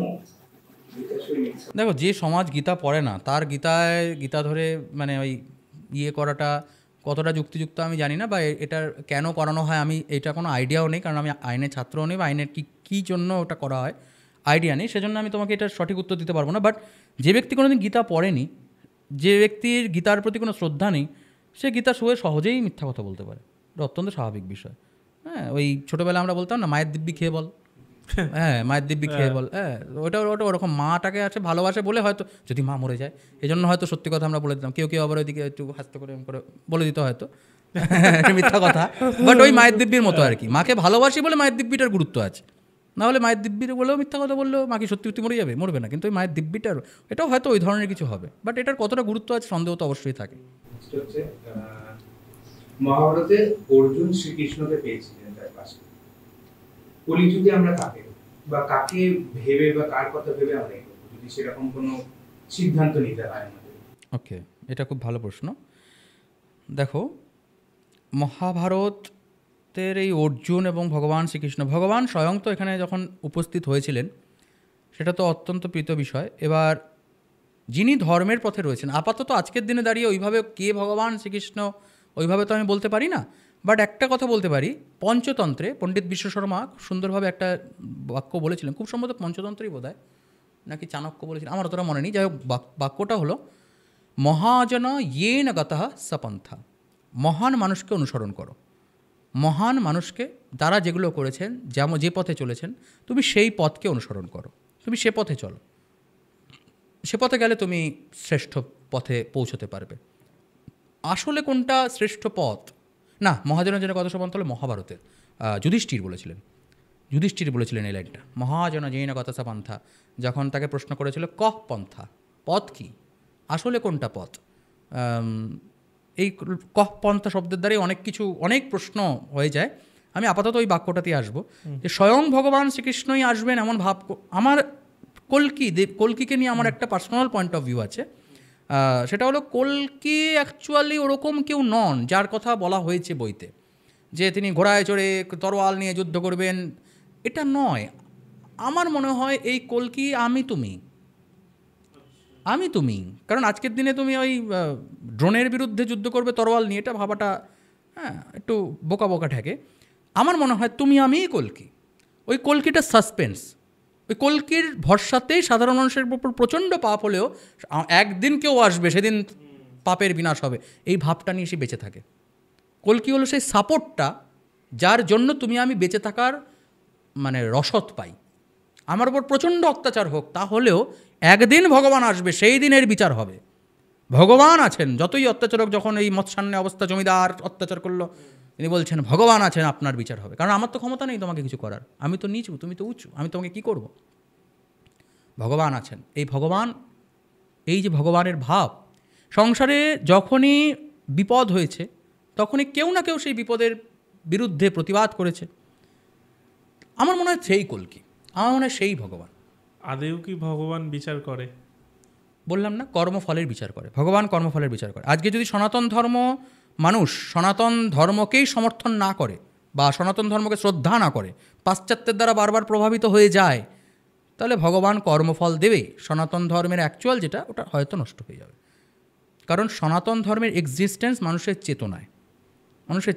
আজকে কেউ গীতা পড়ে না, তার গীতার জ্ঞানের ভ্যালিডিটি কোথায়? গীতা জ্ঞান নষ্ট হয়ে যাবে যদি অনেক দিন কেউ গীতা না পড়ে। ভগবান ওইভাবেই রক্ষা করে, কর্মফল দান করে, আর কিচ্ছু না। ভগবান কর্মফল ব্যতীত অন্য কিচ্ছু প্রদান করে না। আগেই তোমাকে আমি বললাম, ভগবান স্বয়ং গীতায় কথা বলছে, আমি বলছি না, স্বয়ং ভগবান বলছে।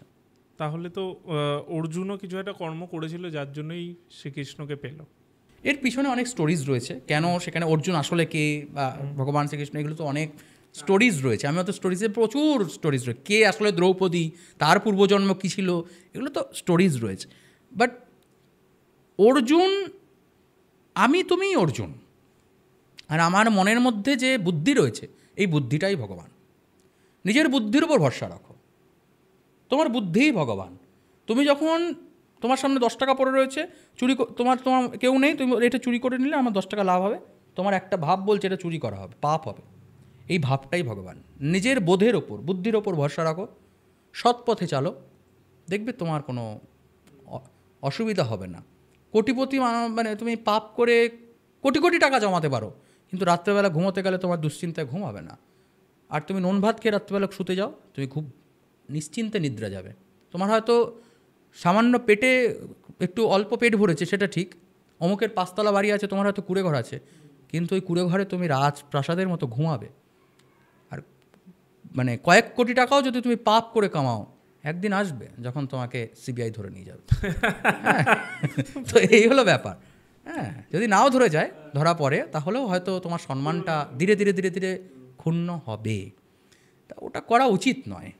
হ্যাঁ, আর একটা জিনিস জানো তো, প্রকৃতি কাউকে ঠকায় না, কোনো দিন ঠকায়নি প্রকৃতি কাউকে। তুমি যদি কিছু করো, প্রকৃতি তোমাকে সেটা রিটার্ন করবেই করবে, করবেই করবে। তুমি যদি কাউকে ঠকাও, তোমাকে ঠকতে হবে। আমি আমার নিজের লাইফেও বলছি, আমি যদি কাউকে ঠকিয়েছি, আমি তার প্রতিদান পেয়েছি। আমি জানি ওই যে জিনিসটা আমি আজকে কষ্ট পেলাম বা ঠকলাম, এটা অমুক দিন আমি ওই পাপটা করেছিলাম, কেউ জানে না পৃথিবীতে, আমি কিন্তু জানি আমি ওই পাপটা করেছি, আমি ওর জন্য কিন্তু ঠকলাম। এই জন্মে না হলেও পরজন্মে তোমাকে ঠকতে হবে। আর যে পরজন্ম বিশ্বাস করে না, সে হিন্দু নয়, সনাতন নয়। কারণ সনাতন ধর্মের বেসিক এক্সিস্টেন্সটাই দাঁড়িয়ে আছে পরজন্মের উপর আধারিত। আর পরজন্ম হলো প্রমাণিত ক্লাস 8-এর মানে ইয়েতে কি বলে, সহজভাবে বলছে যে energy can not be created, can not be destroyed. এর দ্বারাই পরজন্ম প্রমাণিত হয়, এর দ্বারাই পরজন্ম প্রমাণিত হয়, আর কিচ্ছু না। আমার শরীরটি থেকে যখন এনার্জিটা বেরিয়ে গেল, এনার্জি তো আছে, তাই জন্য তো আমি চলছি, তো আমার শরীর থেকে এনার্জিটা যেই মাত্র বেরিয়ে গেল কোথায়? ডিস্ট্রয় তো হয়নি। হতে পারে এই এনার্জিটা গিয়ে একটি বৃক্ষের মধ্যে ঢুকলো, হতে পারে এই এনার্জিটা গিয়ে একটা আরশোলার মধ্যে ঢুকলো। এখন তার কি গতি হবে সেটা আধ্যাত্মিকতার প্রেক্ষিতে মানে বলে দেওয়া থাকলেও, বৈজ্ঞানিক ক্ষেত্রে সেটা আমরা এখনও পর্যন্ত তার প্রামাণিকতা পাইনি। তাই জন্য আমি আগেই বললাম যে বিজ্ঞানের এখনও পর্যন্ত সেই জায়গায় যাওয়া হয়নি, মানে আমি এটা বলতে পারি না যে ওই জিনিসটা এক্সিস্টই করে না। হতে পারে কোনো একদিন সেটা নিয়েও আলোচনা করলো বিজ্ঞান, আধ্যাত্মিকতার স্তরে আলোচনা করলো, তার পয়েন্ট অফ ভিউ আলোচনা করলো, বিভিন্নভাবে আলোচনা করতে পারে। যাই হোক, সেটা ভবিষ্যৎ বলবে। আমি এই প্রশ্নটা দিয়ে শেষ করব তোমাকে, যে একজন ভণ্ড বা ভণ্ড বলবো না, মানে যে ধর্ম মানেই না, নাস্তিক, হ্যাঁ, তাকে কিভাবে ধর্মের পথে আনা যায়? না, প্রয়োজন নেই তো, প্রয়োজনীয়তা নেই, এটাই তো সবথেকে বড় প্রবলেম। দেখো, সনাতন ধর্ম মতে আমি বললাম না যে প্রত্যেকের পয়েন্ট অফ ভিউ আছে, প্রত্যেকের পয়েন্ট অফ ভিউ আছে। আমি যে তোমাকে হাতের উদাহরণটা দিলাম, তুমি দেখছো আলো, এদিকে অন্ধকার, বললে এদিকে, কেউ যদি অন্ধ হয়, সে তো হাতটাই দেখতে পাচ্ছে না, সে তো বলবে হাতটা এক্সিস্টই করে না।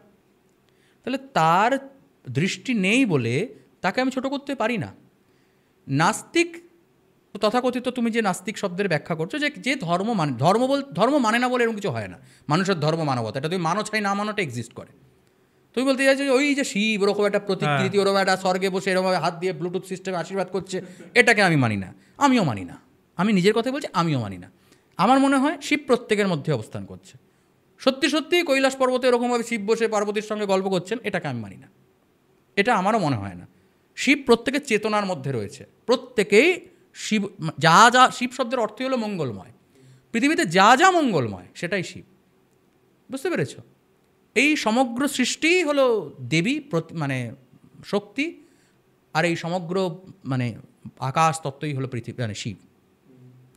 জগত পিতরও বন্দে পার্বতী পরমেশ্বরও, পার্বতী পরমেশ্বর রূপ জগতের পিতামাতাকে আমি প্রণাম করি, কালিদাস লিখছেন।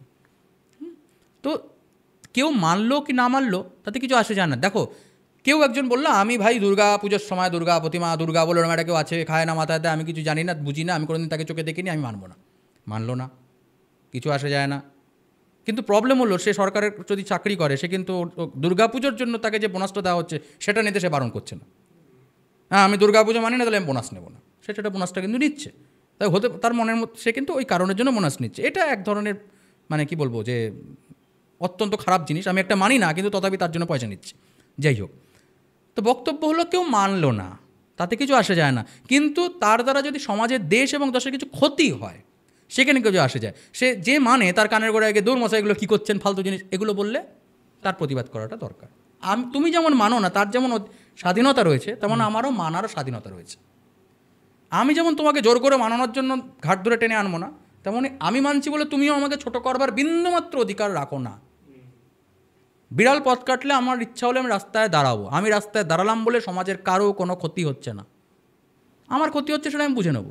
তুমি যদি আমাকে মশাই গেও ফালতু লোক, বোকা বোকা, আজকের দিনে এসব কেউ মানে কুসংস্কার, এগুলো বলা আরও বোকামি, এগুলো বলা আরও বোকামি। সে দাঁড়িয়ে আছে বলে তোমার মাথা ব্যথা কি? তোমার মাথা ব্যথা কি? তুমি যে মানো না, তুমি যাও, তোমাকে তো কেউ আটকায়নি। মশাই আপনি কেন যাচ্ছেন, বিড়ালটা পথ কাটলো, আপনি গেলেন কেন? এরকম করে তো সে আটকাচ্ছে না, তাহলে তুমি কেন তাকে বাধাপ্রাপ্ত করছো? তোমার যেমন ওকে আটকানোর অধিকার নেই, তেমন ওরও তোমাকে আটকানোর অধিকার নেই। প্রত্যেকের স্বাধীনতা রয়েছে, যথেচ্ছা আসি তথা করু, যথেচ্ছা আসি, তোমার যা ইচ্ছা তুমি তাই করতে পারো। কিন্তু অন্যকে কোনোভাবে অপমান করা, ছোট করা, বদনাম করা, এটা করার অধিকার না আস্তিক না আস্তিক কারুর নেই, কারুর নেই, কেউ করতে পারে না। যে করবে তার প্রতিবাদ করা উচিত। তুমি ভগবান মানো না, আমি মানি। আমি যদি এখন তোমার কানের গোড়ায় ভগবান ভগবান ভগবান করতে থাকি, ওটা ভগবানকে ছোট করা বোঝায়, কারণ তুমি বারবার তাকে ছোট করবে, তুমি মানবে না, আমিও তোমায় জোর করে মানানোর চেষ্টা করে যাব, অহেতুক, প্রয়োজন নেই। তবে তোমাকে একটা কথা বলি, ভগবানকে মানার লাভটা কি? ভগবানকে মানলে তোমার মন শান্ত হয়, ভগবানকে মানলে তোমার অহংবোধ বিনষ্ট হয়। আজকে যখন কেউ তোমাকে রাস্তায় দেখা হলো, কেমন আছো? হ্যাঁ, ঈশ্বরের কৃপায় খুব ভালো আছি। একজন বলল, হ্যাঁ আমি ভালো আছি। এই যে আমি ভালো আছি আর ঈশ্বরের কৃপায় ভালো আছি, এই দুটো কথা বলার মধ্যে একজন বলছে আমি ভালো আছি কারণ আমি ভালো আছি, একজন বলছে আমি ভালো আছি এটাতে আমার কোনো কৃতিত্ব নেই, ভগবানের ইচ্ছাতে আমি ভালো আছি। নিজের অহংটাকে আমি ভগবানের উপর চাপিয়ে দিলাম। বুঝতে পেরেছ? অমুক কাজটা ঈশ্বরের কৃপায় খুব ঠিকঠাক হয়েছে, কাজটা আমিই করেছি। একজন বলে, দেখলি আমি কত সুন্দর এটা করলাম, তুই পারলি না। আরেকজনই বলছে ঈশ্বরের কৃপায় কাজটা কিন্তু খুব সুন্দর হলো। দুজনেই কিন্তু সেম কাজের কথা বলছে, একজন অহংকার নিয়ে বলছে, একজন নিজের অহংকারটা আরেকজনের উপর চাপিয়ে দিচ্ছে। আমি করিনি, আমি কী করব, আমার কি ক্ষমতা আছে? ঈশ্বর আমাকে দিয়ে করিয়েছেন মাত্র। ঈশ্বর থাক চাই না থাক, আমার মধ্যে অহংকারটা কিন্তু আর থাকলো না। এরকম বেশ কিছু পয়েন্টস আছে যা তোমাকে অ্যাকচুয়াল ওই মানুষের মান এবং হুঁশগুলো তোমার মধ্যে আধ্যাত্মিকতা ইনবিল্ড করে ধীরে ধীরে ধীরে ধীরে। বুঝতে পেরেছ? এটাই আধ্যাত্মিকতার মূল ভিত্তি। আধ্যাত্মিকতার ভিত্তি এটাই যে তোমাকে মানুষ করে তোলে। আর ঈশ্বরকে না মেনে তুমি মানুষ হবে না সেটা আমি বলছি না, অবশ্যই হতে পারো। এর মধ্যে কোনো যে কেউ ঈশ্বরকে মানে না কিন্তু প্রকৃতির পশু পাখিকে সেবা করে, করতেই পারে, ভালো তো, অসুবিধা তো কিছু নেই। তার দ্বারা সমাজের যদি উপকার হয়, সমাজটাই অহম রাষ্ট্রী, দেবী দুর্গা দেবী সূক্ততে বলছে ঋগ্বেদে, অহম রাষ্ট্রী, আমিই রাষ্ট্র, আমিই সমাজ। সমাজের পূজা করলেই ভগবানের পূজা হয়, সমাজকে ভালো রাখলেই ভগবানের সেবা হয়, আর্তের সেবা করলেই ভগবানের সেবা হয়, পশু পাখিকে দেখভাল করলেই ভগবানের দেখভাল করা হয়, নিজের পিতামাতাকে শ্রদ্ধা করলেই ভগবান পূজিত হন। হ্যাঁ, তো ভূমে গড়িয়সী মাতা স্বর্গাৎ উচ্চতর পিতা জননী জন্মভূমিশ্চ স্বর্গাৎপি গড়িয়সী। জননী আর জন্মভূমি স্বর্গের থেকেও উঁচুতে। তুমি স্বর্গ লাভ করলে যতটুকু উঁচুতে যাবে, তার থেকে যদি তোমার মা তোমার প্রতি খুশি থাকেন, তোমার জন্মভূমির জন্য জনিত অর্থাৎ সমাজের জন্য যদি তুমি কিছু করো, তাহলে তুমি স্বর্গের থেকেও বেশি কিছু লাভ করে ফেলেছো। এটা সনাতন ধর্ম ব্যতীত অন্য কোনো রিলিজিয়ানের ক্ষমতা নেই এই কথা বলার, ক্ষমতা নেই। আমি এই চ্যানেলে বসে আমি বলে গেলাম, কোনো একটা ধর্মগ্রন্থ, সনাতন ধর্মের কোনো রকম ধর্মগ্রন্থ নেই, সনাতন ধর্মের লাইব্রেরি আছে। একটা গ্রন্থ দ্বারা সনাতন ধর্মের এত জ্ঞানকে কখনো করা যায় না। সনাতন ধর্মের লাইব্রেরি আছে। অন্য যে কোনো রিলিজিয়ানের যে কোনো মানে ধর্মগ্রন্থ থেকে এরকম একটা লাইন দেখা যে তার যে সুপ্রিম, তার থেকে উঁচু হলো তোমার জন্মভূমি। জন্মভূমি তার থেকে উঁচুতে। তুমি শিবের পূজা করলে কি দুর্গার পূজা করলে তার থেকে বেশি ভালো হলো তুমি যদি দেশের জন্য গিয়ে প্রাণ দাও, তুমি যদি দেশের জন্য কিছু করো, তাহলে যে ব্যক্তি শিবের সামনে বসে পূজা করছে তার থেকে উঁচু স্থানে তুমি থাকবে। এটা একমাত্র সনাতন ধর্ম বলে, অন্য কোনো রিলিজনের ক্ষমতা নেই এরকম একটা কথা বলার। বুঝতে পেরেছ? এই হলো সনাতন ধর্ম, যেটা তোমাকে আলটিমেটলি মানুষ করে তোলে, আলটিমেটলি মানুষ করে তোলে।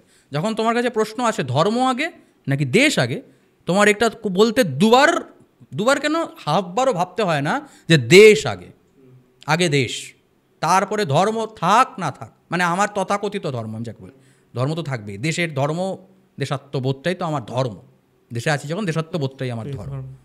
হ্যাঁ, শিব দুর্গা পার্বতীর পুজো হওয়ার থেকে আমার দেশকে রক্ষা করাটা আগে দরকার। এই ভাবটা, এই কথাটা বলতে যাদের ভাবতে হয় না, তারাই সনাতন হিন্দু। অন্যদের কিছু ভাবতে হয়, বা অনেকে হয়তো মানে ধর্মকেই আগে রেখে দেবে দেশের আগে। আর কিছু না। অনেক দিন পর কোনো স্পিরিচুয়াল পডকাস্ট করলাম আমরা, খুবই ভালো লাগলো তুমি এলে, আর সত্যি মানে দারুণ একটা পডকাস্ট হলো। আমি জানি না আমি কতটা পুল অফ আজকে করতে পারলাম, কারণ অনেক দিন পর করছি। হ্যাঁ, আমিও অনেকদিন পর, আমিও মাঝখানে শরীরটা খারাপ ছিল, দেন কাজের প্রেশার ছিল, অনেকদিনই তুমি বলছিলে, আসা হচ্ছিল না, ঠিকই অনেকদিন বাদে এলাম।